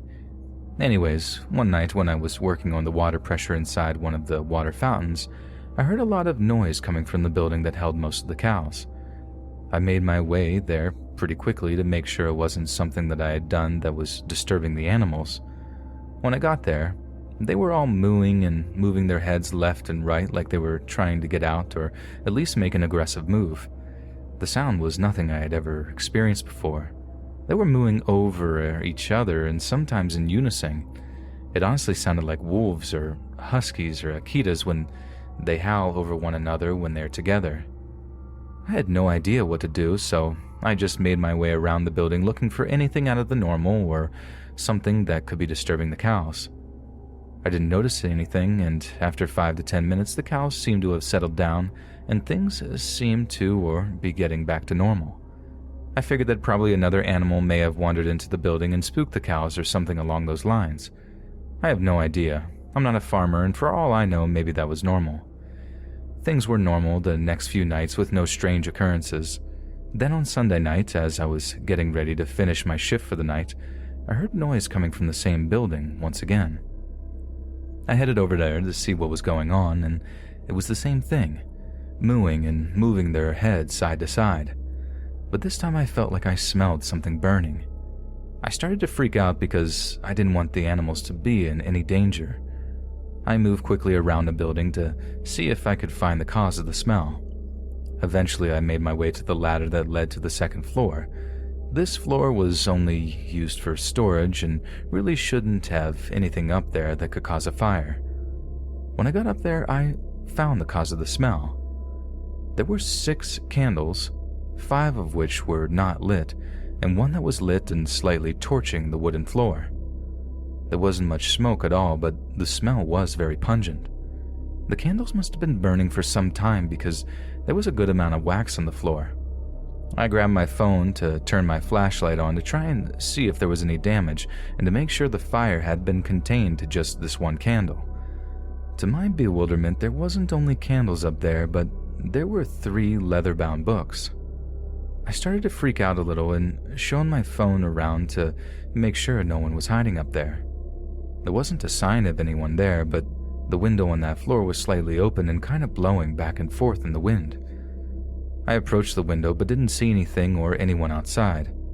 I went back to the candle area and decided to open the books to see what the stuff was. All 3 books looked like a vintage book you'd find for like $500 in your local bookstore. All had blank pages, not one single page in each book, completely blank. I thoroughly freaked out at this point and went back downstairs and called my manager to let him know what happened, and he sent everyone that was still on the premises over to the building to double check that there wasn't a sign of a trespasser and that there wasn't anything that would put the animal's safety at risk, such as another fire. Nothing else of note happened that evening, and the next Monday was the last day of the fair for the year. My coworkers didn't seem concerned, and honestly at that time I don't think I was either. But reflecting back on this, I'm not exactly sure what I stumbled upon that night. Was it a random person who was trying to sleep in the building? Was it someone who was up to something more sinister? And what were they doing that was making the animals so upset? If anyone has any comments or suggestions, I would look forward to hear what you have to say.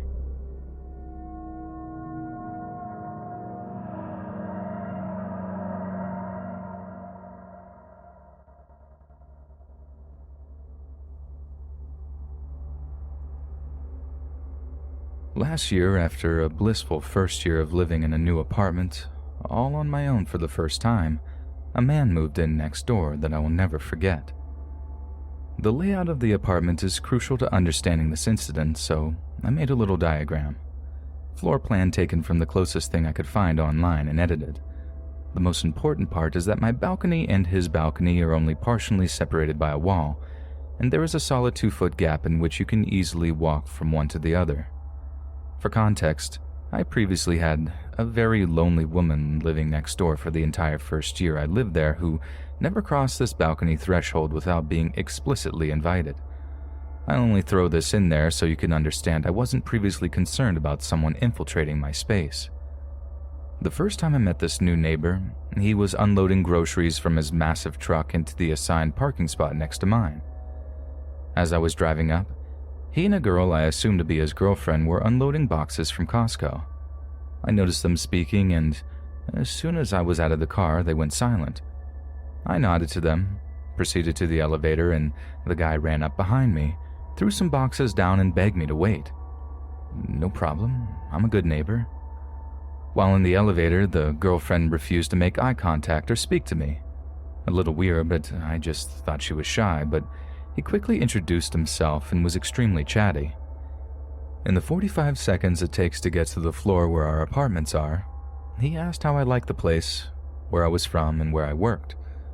Looking back, his enthusiasm was a little strange, but I chalked it up to him being excited to be in a new place. For the sake of the rest of the story, we'll call him Sam.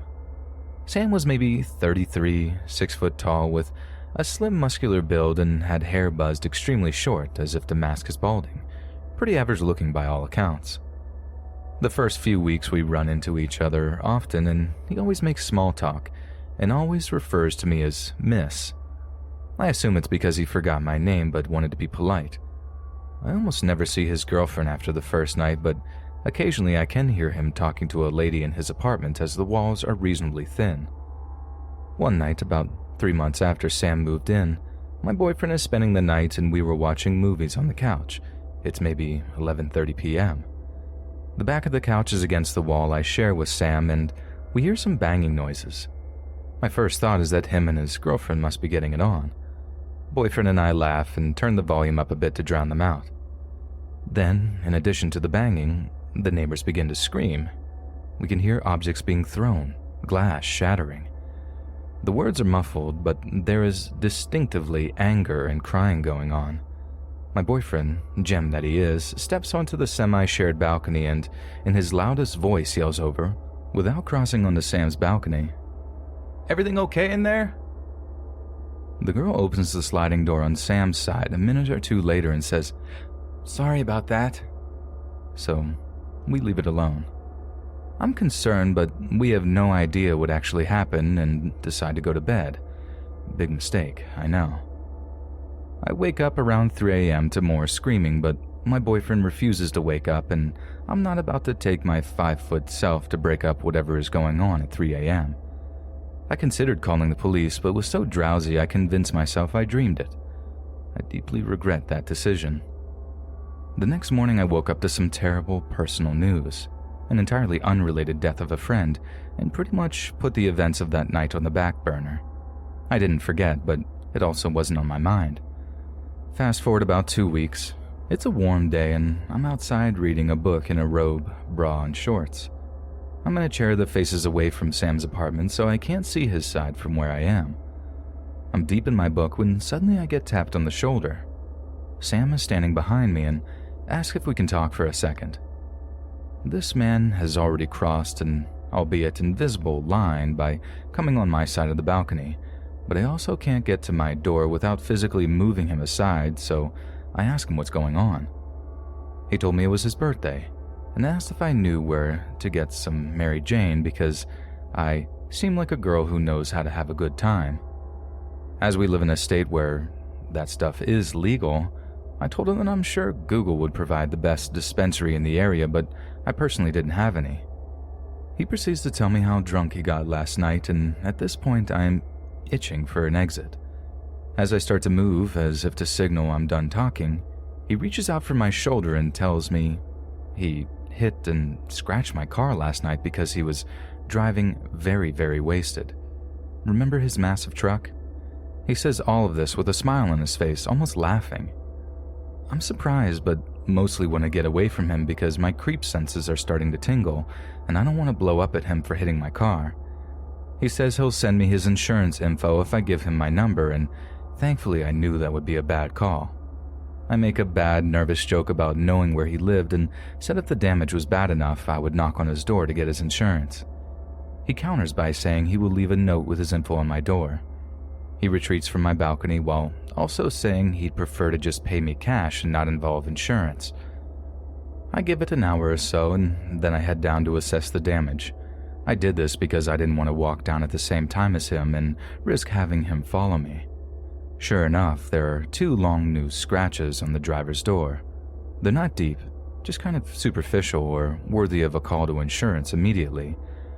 I really just didn't want to get involved with him in any way, so I decided I could deal with the scratches, but this little event has kind of shaken me.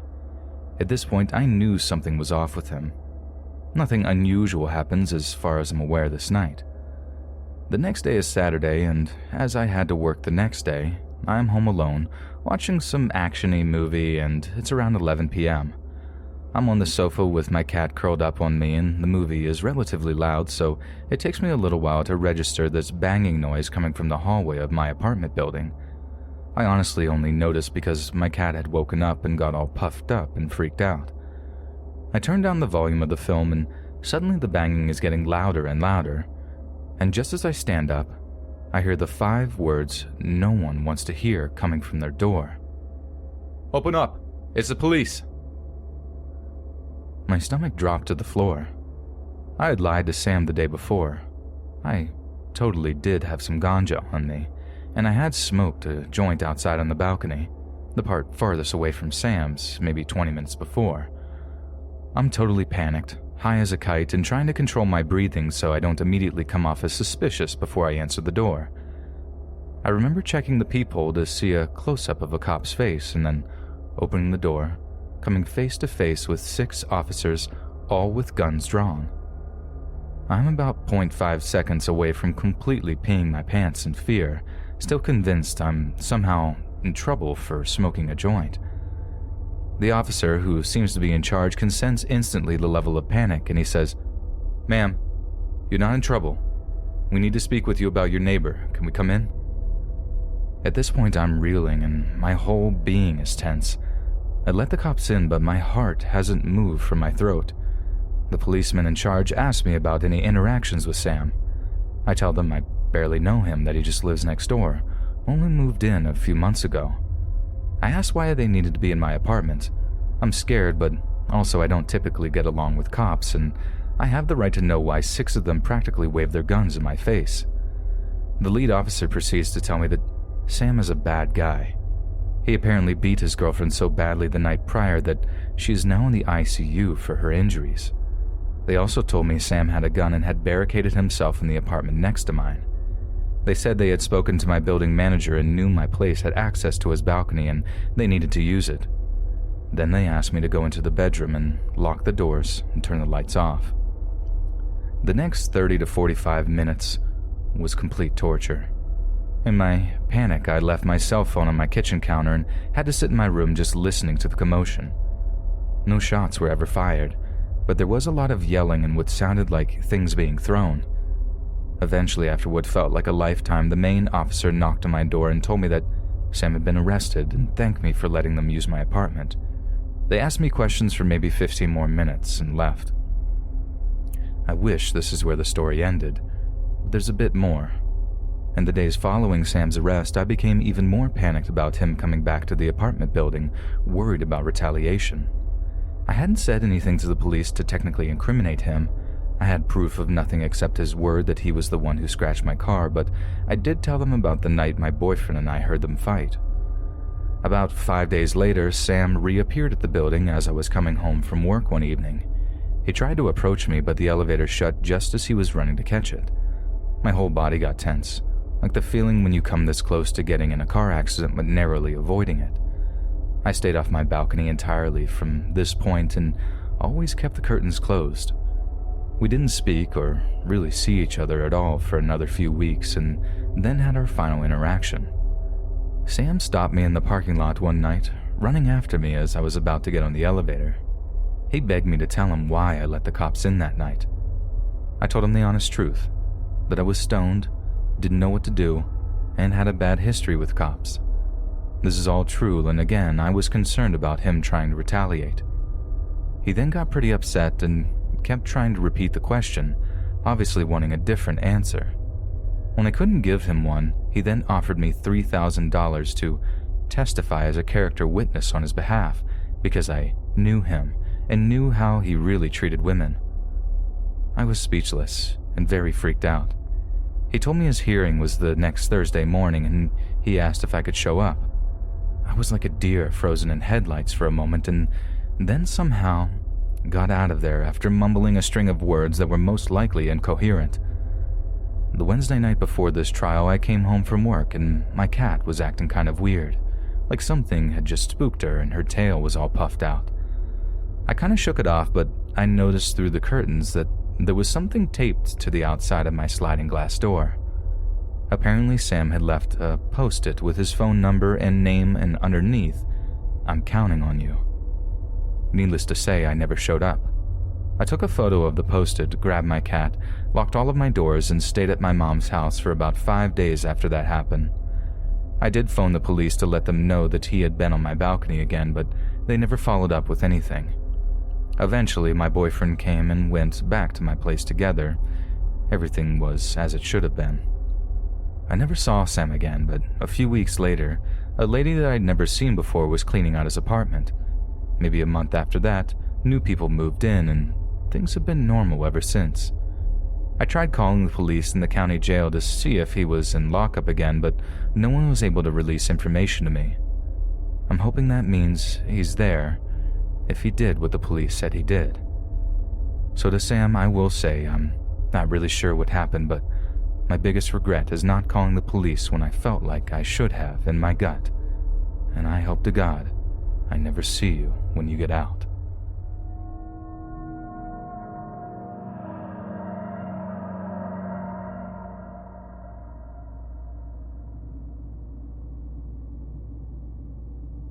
This occurred in 2017. Due to a multitude of factors, including a recent death of a close friend, I was unbearably depressed at this time in my life. For that reason, my family flew across the country to visit me in LA, where I live. We thought it would be nice to visit Catalina Island. When we arrived, it became apparent to us that it was the off-season. It was late November.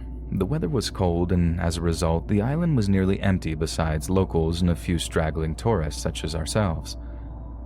Our first priority was to ditch our luggage so we could explore the island, so we immediately checked into our motel, though that word hardly does the place justice. I call it a motel because all the doors to the rooms exited to the outside, but in actuality our room was one of 20 to 30 quaint guest house-looking buildings arranged in a sort of horseshoe shape around a walkway with rooms on either side of the path.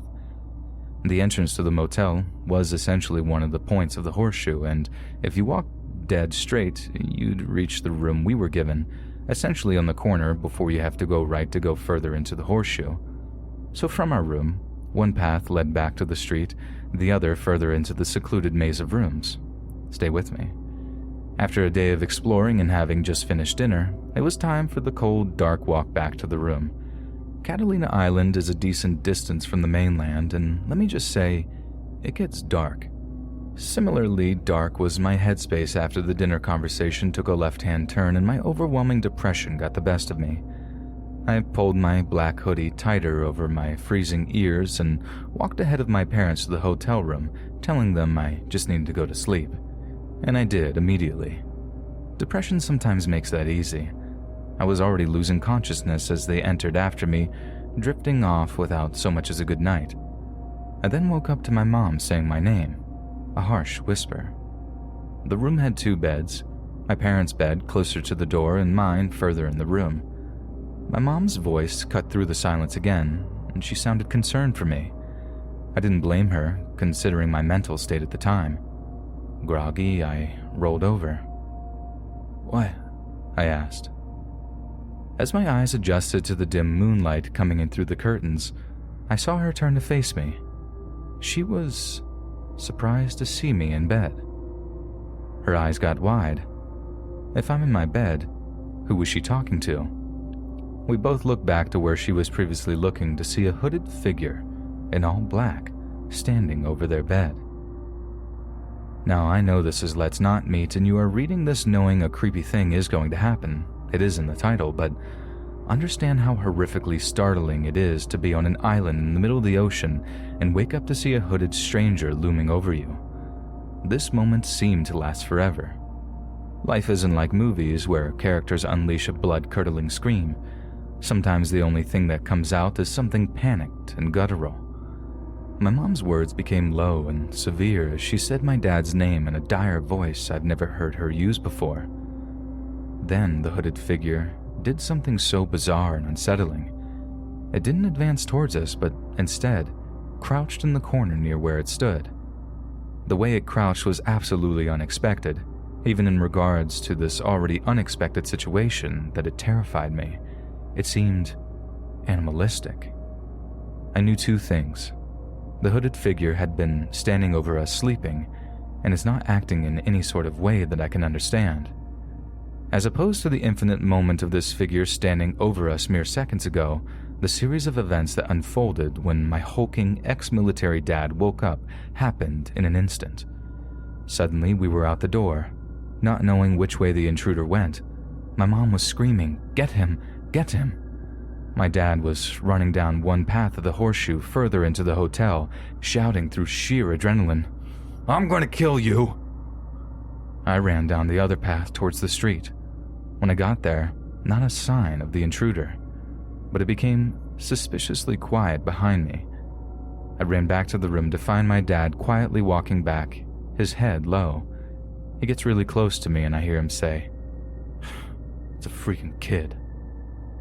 And the explanation was, some young teen, tall and lanky as I'm in my 20s, wearing all black including a black hoodie, went into the wrong room, our room, the one time my parents just so happened to forget to lock the door. My mom woke up when he entered and seeing a tall person in a black hoodie, thought he was me, assumedly leaving the room in a depressive episode. And when the hooded figure crouched, that was him realizing his mistake and panicking. He was scared of us. As I got back to the room, my mom walked out and hugged this kid who was now crying his eyes out. I would be too if a massive ex-soldier was sprinting after me with murder in his eyes.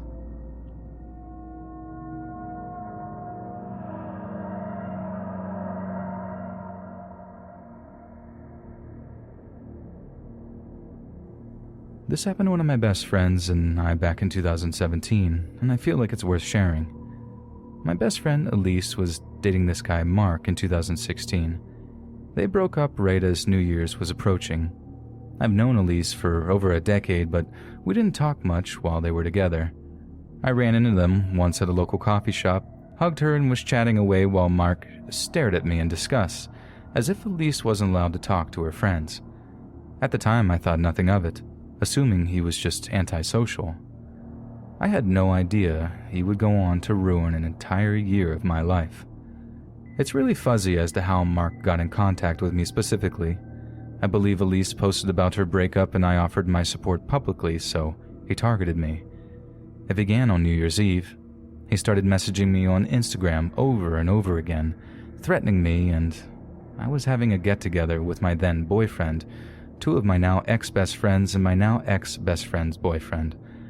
I remember seeing my notification blowing up and ignoring it. Everyone else seemed more concerned than I was. I brushed it off until late the next day. I checked my phone and I had dozens of DMs from Mark, as well as a few public posts that he tagged Elise and I in, calling us every name in the book and claiming I was the reason they broke up. I answered his DMs asking why he was targeting me. This was the biggest mistake I'd ever made. After some angry messages from him, he blocked me and I thought it was over. I also had some missed calls from Elise, so I finally contacted her and asked what was going on. She frantically told me that Mark was a dangerous man and that he's been tormenting her since the day they became a couple. He would throw her around his apartment, leaving awful bruises that she sent me photos of. He would threaten to end his own life if she left him, and he even threw a hissy fit at a tattoo shop because they wouldn't tattoo Elise's first and middle name over his eyebrow. He got Crybaby instead. Fitting. Elise also informed me that Mark had went to jail before meeting her for domestic abuse. He stabbed his ex-girlfriend in the leg and was only behind bars for a month before his dad bailed him out. With this new information, I was terrified. Elise told me where he lived, and it was directly behind the coffee shop I had mentioned earlier. I frequented that building and that part of town in general, and that'll come into play later. I eventually calmed myself down and forgot about him, until he got my phone number. I still don't know how he got it, but I woke up to 30+ messages from him one day and was horrified. His messages included threats to end his own life if I didn't help him and Elise get back together, threatening to kill me, cries for help, him blocking my number and then unblocking it just to start the cycle all over again. I, being very naive and not wanting to be held responsible if he actually did end his own life, did not block him. I asked him to leave me alone and if he wanted a number to a hotline where he could get some help, and he pretended to calm down for a bit. I gave him the number after many messages from him saying how much he missed Elise but also wanted to kill her. I told her immediately and pushed her to go to the police. She didn't. He conditioned her to believe that she would get in trouble if she reported him. And this went on for months. I usually didn't respond, and when I did, he seemed to chill out for a bit. I'm skipping ahead to a particular night where Elise and I were hanging out at my house. We were chatting away when my phone started to light up. I ignored it and kept talking because I didn't want to be rude. Elise peeked at my phone and said, "It's Mark. Look." Sure enough, Mark was bombing my phones with threats to slit his own throat because he knew Elise was at my house, calling us both terrible names and claiming it would be our fault if he died that night. I didn't answer, but what came next is something that still haunts me to this day. He sent a video. Being curious, I clicked it, Elise watching over my shoulder. The video was of Mark's arm, a huge gash going down the middle.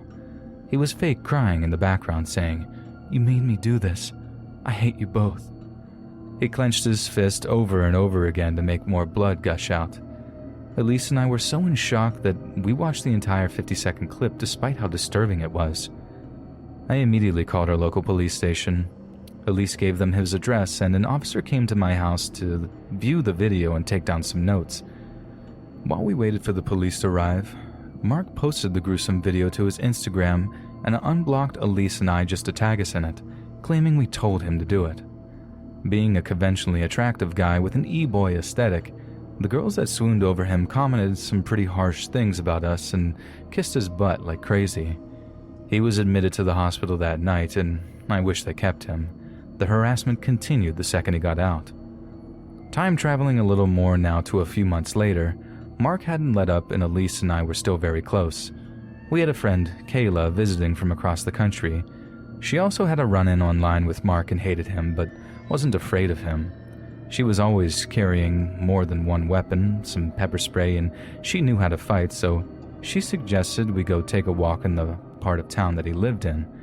She wanted to visit that coffee shop, see some of our small businesses, and then grab dinner at a pizzeria. Elise and I reluctantly agreed. We parked in front of the coffee shop, grabbed some drinks, and started walking down the road. Within about 5 minutes, Mark drove by on his motorcycle. Elise and Kayla were immersed in conversation as I trailed behind. I looked up and made eye contact with Mark. Elise and Kayla noticed him as he was speeding off. Kayla assured us that he wouldn't get anywhere near us with her around, so he kept walking. Mark began circling the block we were walking on with his bike. As we crossed the next block, he switched that block and circled it too. On the third block was the pizza place. The walls are all glass, all see-through of course. We went in and were seated in the corner right next to the glass. We sat there for about an hour and a half, eating, talking, and sipping on soda. Mark circled the restaurant the entire time, and we did our best to ignore him. Once we were finished and got up to leave, Mark sped off and we didn't see him again that evening. Some time passed and Mark began riding by Elise's house every night. Within a week, he started doing the same to me. I told my parents and my stepfather, who kept a close eye on our street. My mom always made sure our doors and windows were locked, shades were shut before going to bed. My dad would even do a nightly patrol where he would drive around my street for a few minutes on his way home from work, since he no longer lived there. He would call me and let me know that the coast was clear as he was leaving. I still woke up almost every night to the sound of his motorcycle engine revving outside my house. We had no proof of this to show to the police because he was somehow doing this without a trace, so we didn't bother reporting it. At the end of 2017, Mark took his motorcycle and sped off to California to avoid the legal trouble he'd gotten into here. Elise and I were relieved, to say the least. He still harassed us from time to time, but he never came back.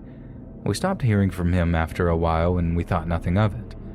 Fast forward one last time to September of 2019, Elise and I were out and about, enjoying the sunshine, when she got a phone call. Mark was dead. He had died right after his calls and messages to us stopped. He got into it with his new drug dealer in Arizona and made them angry enough for them to shoot him, and he died instantly. He also caught 2 more domestic violence charges in California and Arizona and was on the run from his warrant. His father told everyone it was an accidental overdose because Mark was known for abusing Xanax and other miscellaneous drugs, but it was to cover his sociopathic son's butt. I'm not sure if Mark's death was his karma or some higher being protecting us, and of all the girls he's hurt before and would hurt in the future, but he's gone now. We never have to worry about our safety because of him ever again. Although seeing photos of him does still give me the creeps, and I feel terrible that he had to come to such an unfortunate demise.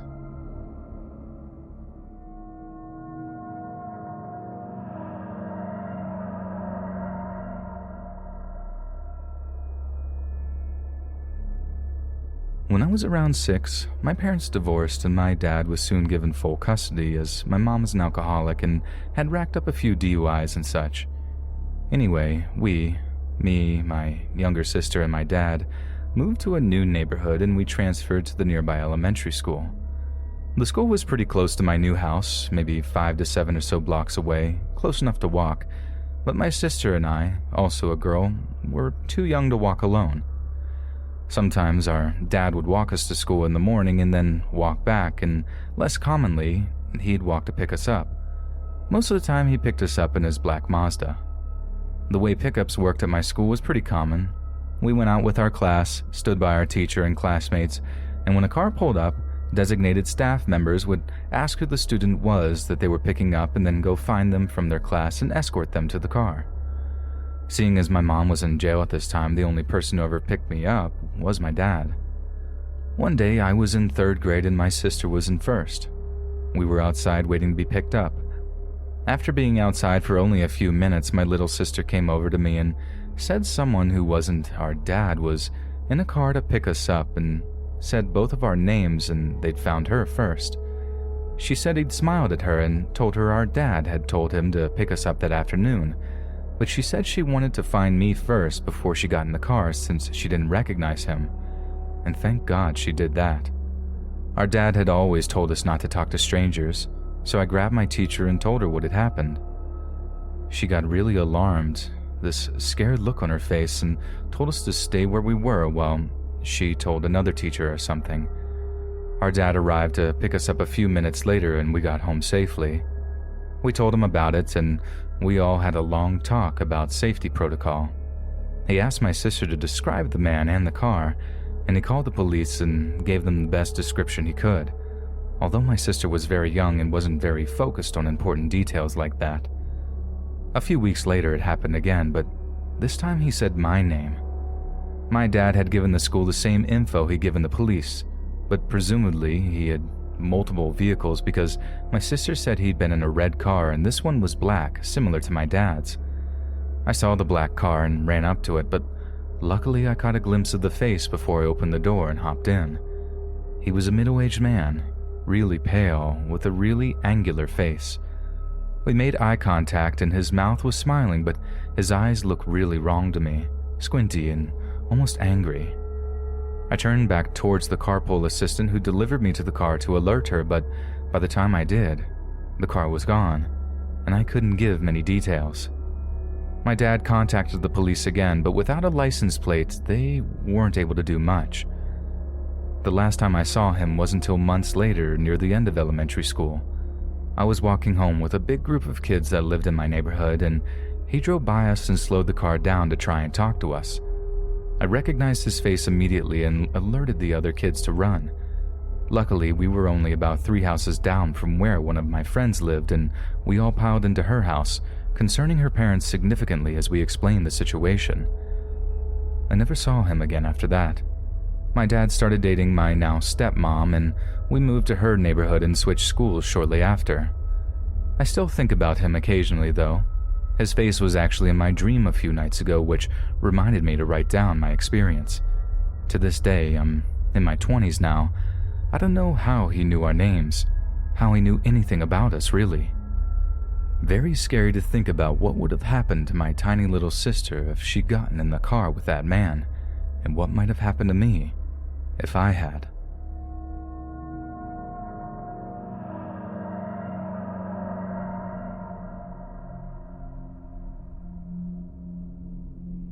So when I was in high school, it was my senior year. I was 5'3", about 95 pounds. I was at the park down the street from my house waiting for the school bus. Usually my boyfriend, who was already graduated, would drive me to school, but he was busy. I later found out that he was cheating. Well, there was usually a few of us girls there waiting, but this day I was the only one. So I sat at a bench and had one headphone in and one out so I could listen to my surroundings. I've always been cautious of what's going on around me. As I waited, a black Honda pulled up and I immediately noticed it. I kept an eye on it because I had a bad feeling about it. I wasn't making it obvious that I was watching it because I didn't want to look crazy, but after a few minutes, 2 big men got out. I immediately texted my boyfriend that I was at the park and these guys were creeping me out. Of course he didn't text back, so I copy-pasted the same text to my cousin, who was home. I live with my aunt and 2 guy cousins, unwinding down from the night shift. I wanted someone to know the car make and color, plus it was 2 men, and didn't get any responses. When they got out of the car, they started to walk towards me, so I got up from the bench and walked towards the street because the bus was supposed to be there any minute. The driver actually ended up being a little late. As I stood by the street, these men walked up to me and I could feel the bad energy. One guy said hello as the others stood there staring me down. I just did a small smile and a nod, then looked away. Then the same guy, I'll call him number 1, asked how old I was. I didn't respond. I could tell the other guy, number 2, was getting mad that I wasn't feeding into it. Then number 1 kept asking me yes or no questions like, do you have a boyfriend? Do you live close? Do you do drugs? We have some. Do you want some? And then number 2 asked me if I knew what the black market was. I felt a cold rush go over my body and I got the chills. Number 2, who was quiet the whole time, started to tell me how they just got back from Russia, but the way he said it was so scary, also intimidating. I knew they were from somewhere else because they had a strong accent, but I couldn't pinpoint the place. They kept telling me to go to their car because they have drugs. I said no thank you. Trust me, I wasn't a straight edge in high school, but I wasn't stupid either. I would never get into somebody's car that I didn't know. Then number 1 asked if I had a car. I said no and that my bus is almost here, sorry I have to go. And by some sort of miracle, the bus rounded the corner and the guys backed off. They had been inching closer and closer as they asked me questions, but before the bus got to me, number 1 handed me a card and said that he has a car shop and to call him sometime if I ever need anything. He even stated that he'd give me a free car. The card looked shifty and I didn't want to grab it, but I knew I needed that number on it to report it. So I took it and they walked off super fast. Finally, the bus stopped and picked me up. As soon as I got on, I started to cry. I had a complete meltdown. It was like all the adrenaline was keeping my mind and body aware and focused while the men were there, but as soon as I was safe, my body and mind gave out. Thankfully, there weren't many people on the bus, so the driver calmed me down before we took off and I explained to her what had happened. When she looked around for the car, they were gone. She said she saw them around me, but thought I knew them because they were so close to my person. The driver called into her dispatch saying that there was an incident so that they could notify the school. She continued to pick all the other students up, but when we got to the school, she walked me into the office. I was absolutely terrified to be alone. The principal came out and so did campus security. They were so sweet and gentle with me as they brought me back to the principal's office. Both were men and they proceeded to ask me questions about the men, their car, and the questions the creeps had asked me. I cried the whole time. Then I pulled out the card that they gave me and handed it to the principal. He looked at the security and said that he was going to call it and act like my dad, so we did. He was on speaker and the number 1 guy actually answered. I knew his voice as if though it were burned into my brain. It took everything in me not to have a panic attack. The principal asked the guy if he could get him a car at a good price and the guy played dumb. The principal said his daughter, me, gave him the card. As soon as he said that, the guy hung up. They tried calling again and the phone was shut off. They eventually disconnected. I could see a shift in the principal and security as soon as the phone clicked. The security got on his phone and called the police and had them come to the school. It was as if they finally knew it was real, like my crazy story wasn't made up. The principal excused himself and the security guard and they talked for a minute in the hall. I could hear everything they were saying. She's lucky to be alive. This is serious. We need to call her parents to come get her. When the police got there, they came into the office that I was sitting in and asked me for the story again and in front of the principal and security guard. I feel like they wanted to see if I was being 100% honest, so I obliged. The officers were straight up with me and told me it sounded like they were watching us girls at that park because they chose the one day that one of us were alone. He also said the card was being used as bait to get me to go where they wanted. I felt sick. I felt like I couldn't breathe. The school called my aunt, but she didn't pick up. The only person that picked up first was my boyfriend. One of the officers talked to him as the other finally got a hold of my aunt. My boyfriend ended up picking me up and taking me home, and I cried the whole time. When I got there, my grandma, uncle, aunt, mom, and cousins were all out front. The women were all in tears, and the men were livid but worried for me. A week later, some girl at another local high school, not far from the park, was saved by other students. She was being dragged into a black Honda by 2 guys. The other kids stood up and grabbed her and pulled her out of the car. The principal called me into his office, and that's how I found out. They also had the same officers there and had me choose the 2 guys out of a picture lineup. I pointed them out fast. They were caught. It was in fact those 2 guys that tried grabbing the girl, a freshman girl. I felt worried for her and sad that she went through worse than I did, and I felt almost free again. Still scared, but not looking over my shoulders as often, and I couldn't believe that they were caught. After that, my family teamed up to drive me to school for the rest of the year. My boyfriend, now ex, also took me some days. I'm thankful to be alive and well, and I'm even more thankful that the girl was also saved by the courageous kids at her high school.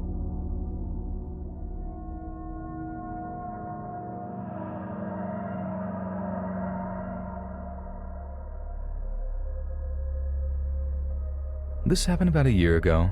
There were so many terrible factors working against me that night, I'm astounded I got away unscathed, at least physically. This all begins when I'm in my friend's apartment, who lives in a really rough part of town. In a series of poor decisions, that night I decided to get belligerently drunk and take a few pills of God knows what. I know. Safe to say, after a solid night of partying, around 4 a.m. I was not in the right state of mind. My drug-addled brain decides that instead of staying the night at my friend's apartment like I normally would, I wanted to Uber back to my own apartment. My friend's apartment had 2 separate entrances and exits to the building, one in the back, unlit, parking lot of the building, and one facing the street. They had 2 sets of keys for each door, and I only had keys to the one in the back of the apartment. Since my Uber would obviously arrive at the street and the door in the front of the building locked itself behind you, I exited this way when the driver was soon to arrive. Looking back, standing outside that apartment, I realize I look like the easiest target on the planet. I'm a small petite female in my early 20s and I can hardly stay upright. I'm using a street lamp to prop myself up and not doing a good job at either. The light was basically a beacon for any nearby predators saying, "Come get me." I'm not paying attention to my surroundings at all in this state, despite the fact that there are literally a bullet hole in the front door I just came out of. Not good.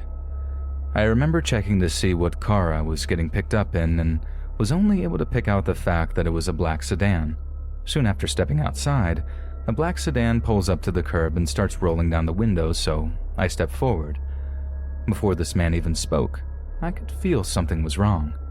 He had an expression like he was tearing me apart with just his eyes.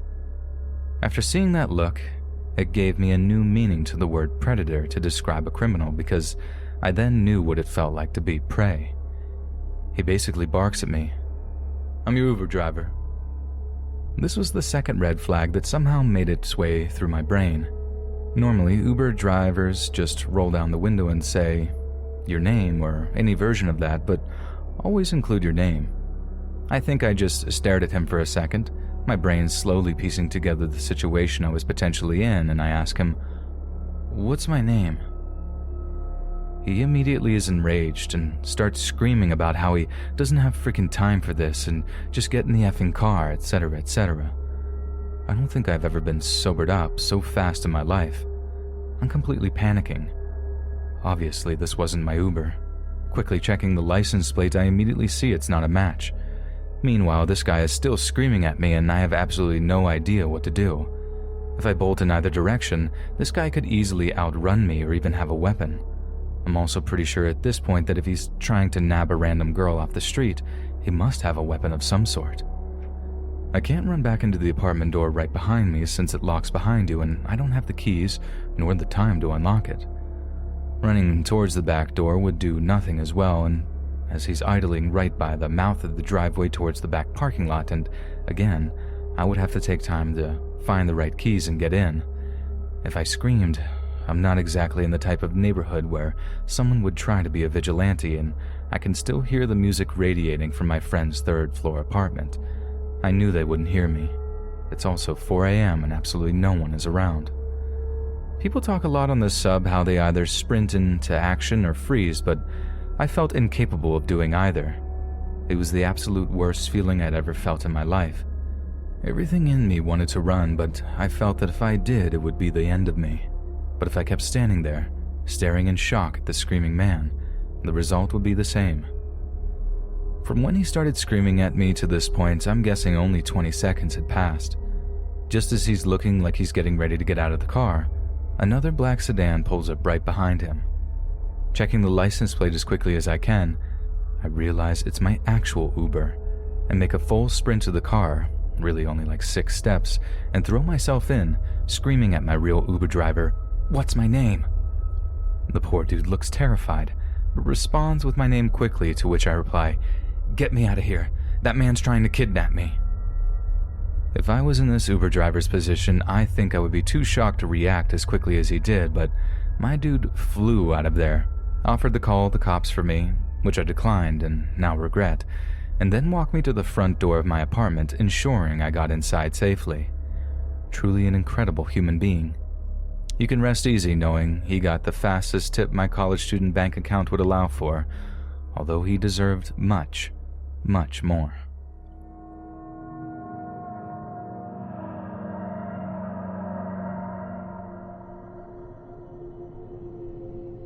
For a bit of backstory, relevant to why I didn't freak out sooner, I live in a big city which is mostly a friendly place, but like all cities, it has its rough areas.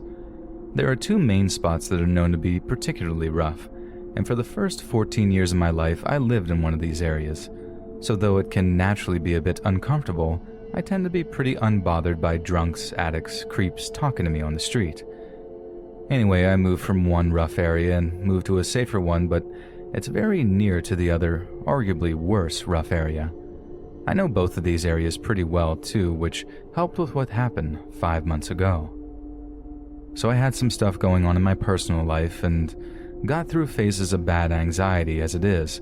I had to make the decision to take some time off of work, but wanted to try and stay in a routine and be productive. What do productive people do? They go to the dentist way past when they should have. So I made my appointment, and when it rolled around, I walked there. My dentist is in the rough area that I now live close to. On my route home, I have to walk past a pub on a main road which has a super bad reputation. Anything you can think of, it's happened inside or just outside of this pub. Stabbings, shootings, drug raids, the lot. How it's still allowed to run, I have no idea. Anyway, I noticed someone sat at the bench outside the pub. I have my headphones in, but see him saying something, so I assume he's asking me for a lighter or something, and I take out an earplug. He asked me if I want to join him for a drink. This was around 11:30 a.m., by the way. I just slightly laughed and said no thanks. Now, as soon as I got a few steps away, I had this bad feeling like something was just not right, but as mentioned, I was going through a phase of bad anxiety, so I chalked it up to being that. After about 2 minutes, I go to turn left and see the man walking in my direction in the corner of my eye. I told myself it was nothing, but took my headphones out anyway just in case, as I was about to walk through a narrow road that leads to a car park and is always very empty. All of a sudden, I hear him shouting at me, "Hey miss, I want to talk to you, wait." The usual stuff. He catches up to me and tells me, "I'm not a creep, but you're too beautiful to let go." I try and stay polite, but also make it clear I'm not interested. I have no idea why, but seem to have lost the ability to lie, so when he asked if I was single, I said yes. When he asked what I was doing that night, a Friday, I said I had no plans. I 100% know I should have lied, and as the truth came out, I was really annoyed with myself, but hey, ho. He seemed to get the message, and I say I really have to go, so I carry on walking, thinking that's the end of it. So I make my way across the big car park. Also worth noting here that I can only go 2 ways, where I'm heading or back the way I came. At the end of the car park is a cycle pedestrian lane that has a massive wall on one side with 2 lots of steps that lead to a car park to a retail park, and bushes on the other end is super narrow. I get into the lane and hear footsteps like someone is running, probably a jogger. I'm being paranoid, and till right behind me I hear, "At least give me your number." I finally start to panic and realize actually it's not my anxiety, and this is incredibly shady.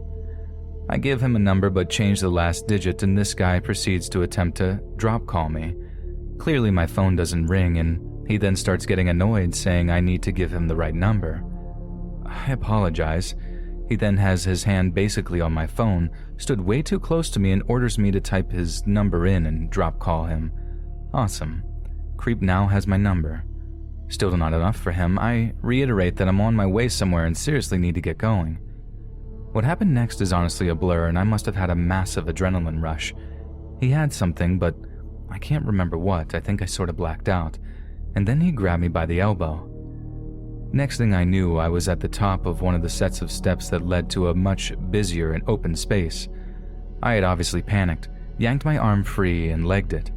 Pretty impressive how fast I got on all those steps considering I haven't been in the gym in months.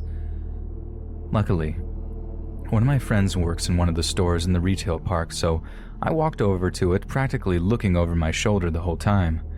I find my friend visibly shaking, can barely speak. She asks if I'm okay, and I just burst into tears. I gather my thoughts and say what just happened and try to downplay it, saying that I'm just being dramatic. He's been calling my number this whole time. She takes my phone and notes his number and then blocks him. She takes me to the staff room and convinced me to file a police report, which I do. Unfortunately, though, I found out street harassment is not actually illegal where I live, but because he made physical contact, it might not be a complete lost cause. Police tell me they will be in touch.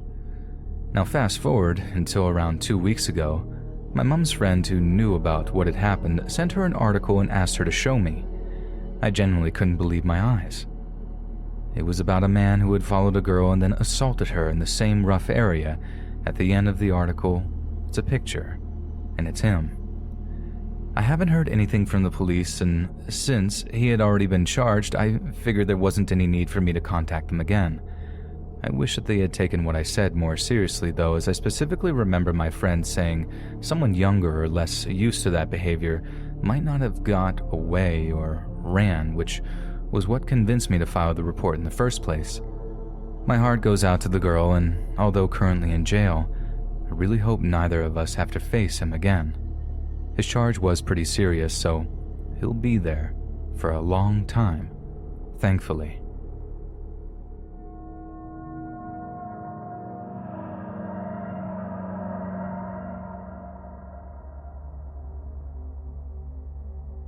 I met my first serious boyfriend when I was 15 in secondary school in 2005.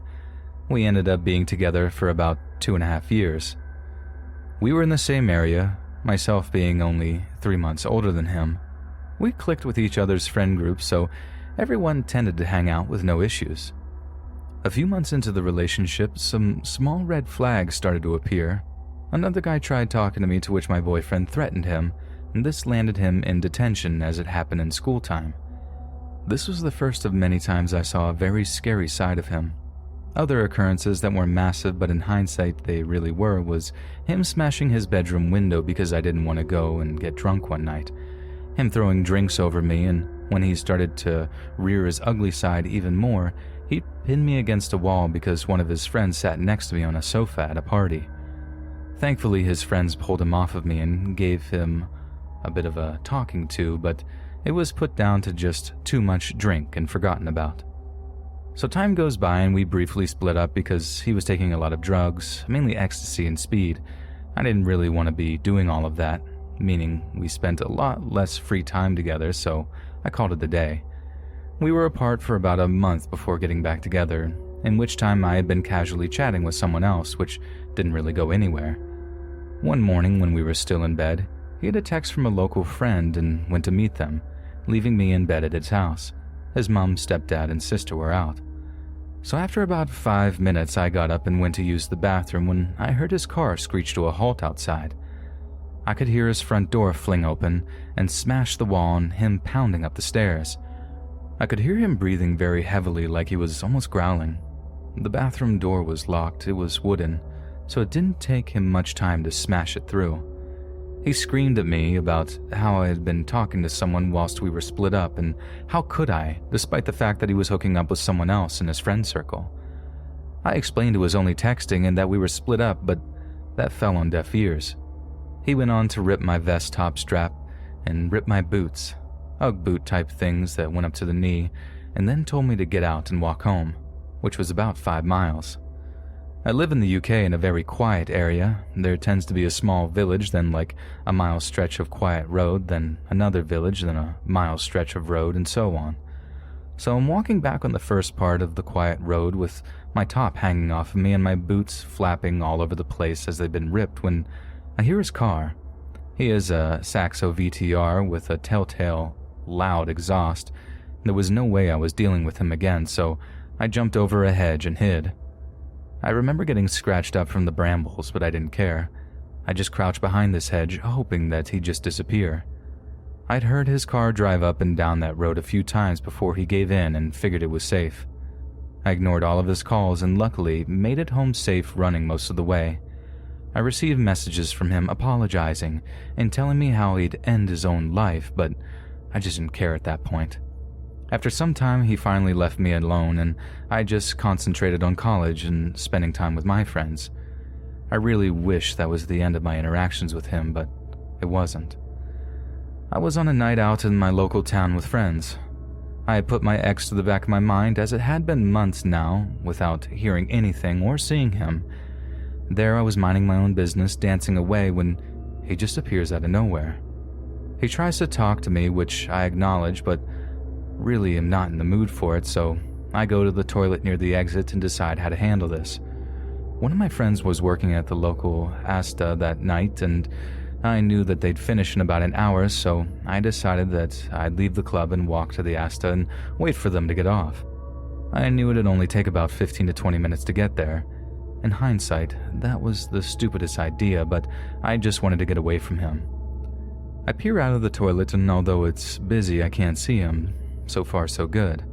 I quickly run to the cloakroom and hand him my ticket to get my coat back, shove it on, and get out the door. There were people outside smoking and just hovering about chatting. I glanced around as I walked through and didn't see him, so figured it was fine for me to dash off. About 10 minutes into my walk, I start to feel uneasy. I don't know why, I'm just full of dread. I turn around and about 30 feet behind me is my ex. Following me, eyes locked on me, not saying a word. He looks evil. He must have been waiting for me to come out of the toilets or clocked me getting my coat and kept a distance behind me the whole time. So it's past 12 a.m. The roads are dead because of the time. There's no nearby houses. I realize in this moment just how badly I messed up. I text my friend quickly telling her what's happening, where I am, where I'm going to. She tries to call, but I cancel it as I don't want him knowing I've alerted people to whatever the situation is going to turn into. I pick up the pace and can hear that he does too. Ahead of me, like out of a horror movie, is the underground pass. It's a walkway that goes under the main road and brings you out into the Asda car park. I had to either run through this 100-yard, dimly lit tunnel or turn around and face him. I decided screw it, and sprinted through the tunnel. After all, Asta was open on the other side.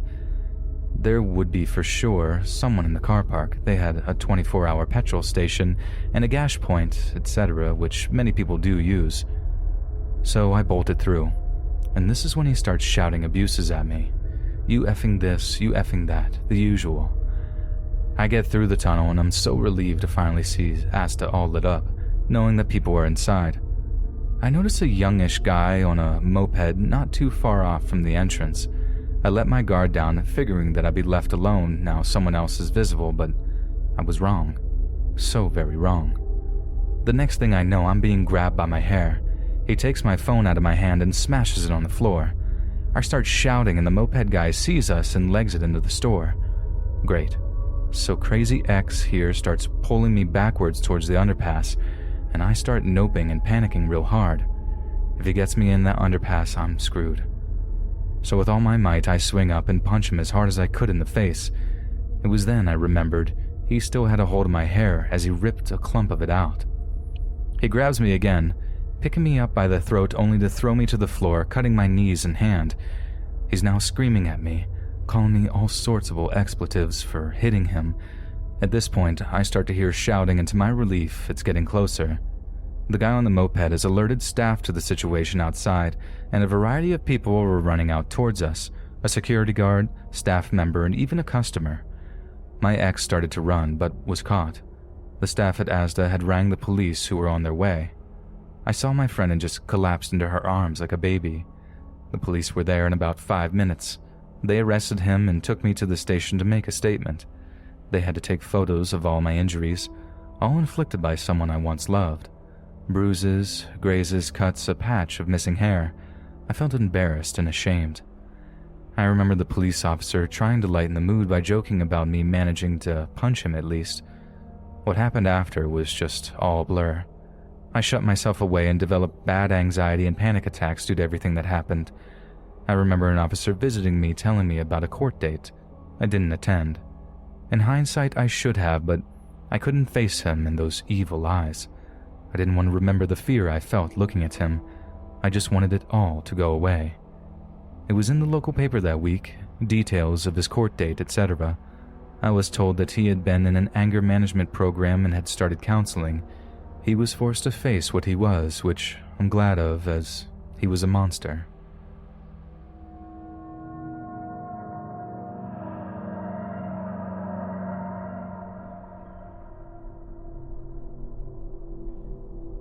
I've been doing my 1 hour of outdoor exercises at night because I find it most relaxing.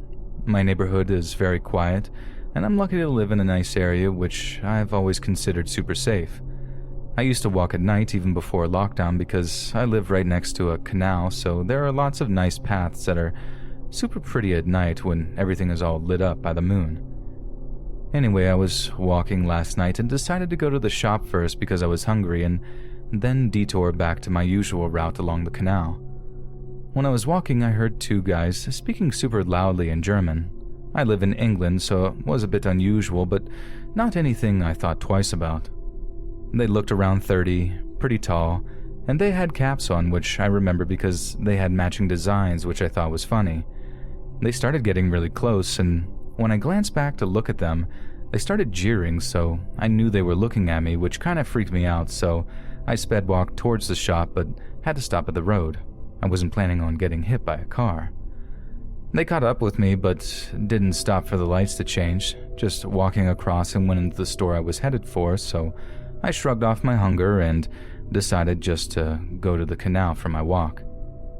I stopped thinking about the men soon after, chalking it up to me being a generally anxious person. I don't particularly like walking past strangers at night, and I'm self-conscious enough as it is without them talking to me or about me. Anyway, I complete my walk and I'm headed back home. For the story to make sense, I need to describe where I was stood. On my right, there is the water itself.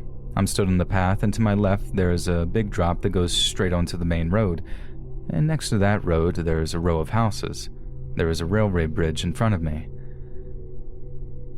I have my earphones in, and my music is pretty loud, but I think I hear someone shouting, so I take one earphone out and listen, but it's pretty silent apart from passing cars on the road below me.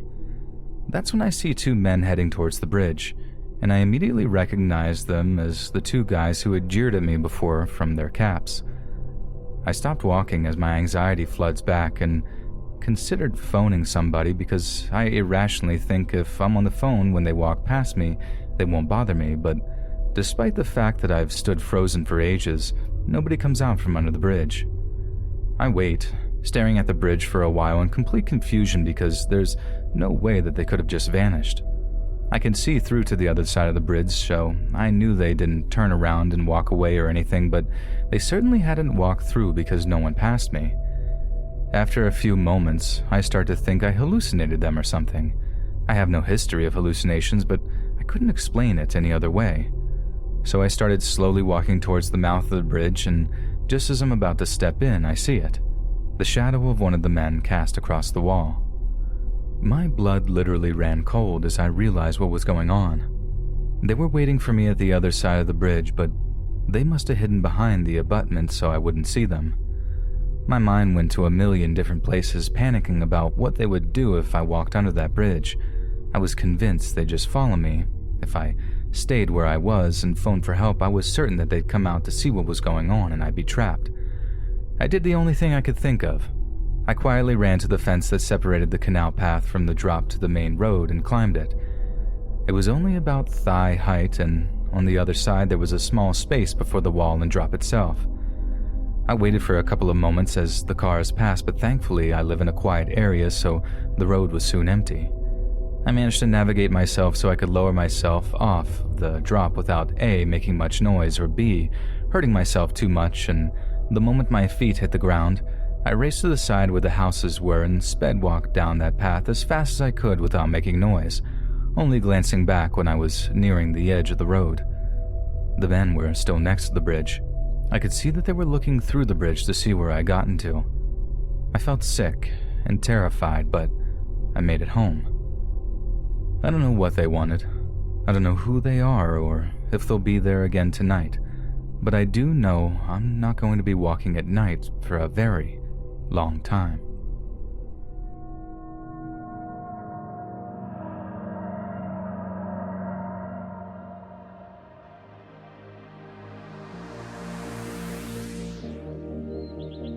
Hey friends, thanks for listening. Be sure to subscribe and click that notification bell to be alerted of all future narrations. If you got a story, be sure to submit them to my subreddit, r/letsreadofficial, and give and receive feedback from the community and maybe even hear your story featured on the next video. And join my Discord to interact with me and other listeners directly. And if you want to support me even more, grab early access to all future narrations for just $1 a month on Patreon, and maybe even pick up some Let's Read merch on Spreadshirt. And check out the Let's Read podcast, where you can hear all these stories in long compilation form and save huge on data, located anywhere you listen to podcasts. Links in the bio. Thanks so much, friends. And remember, if you mess with the honk, you get bonked.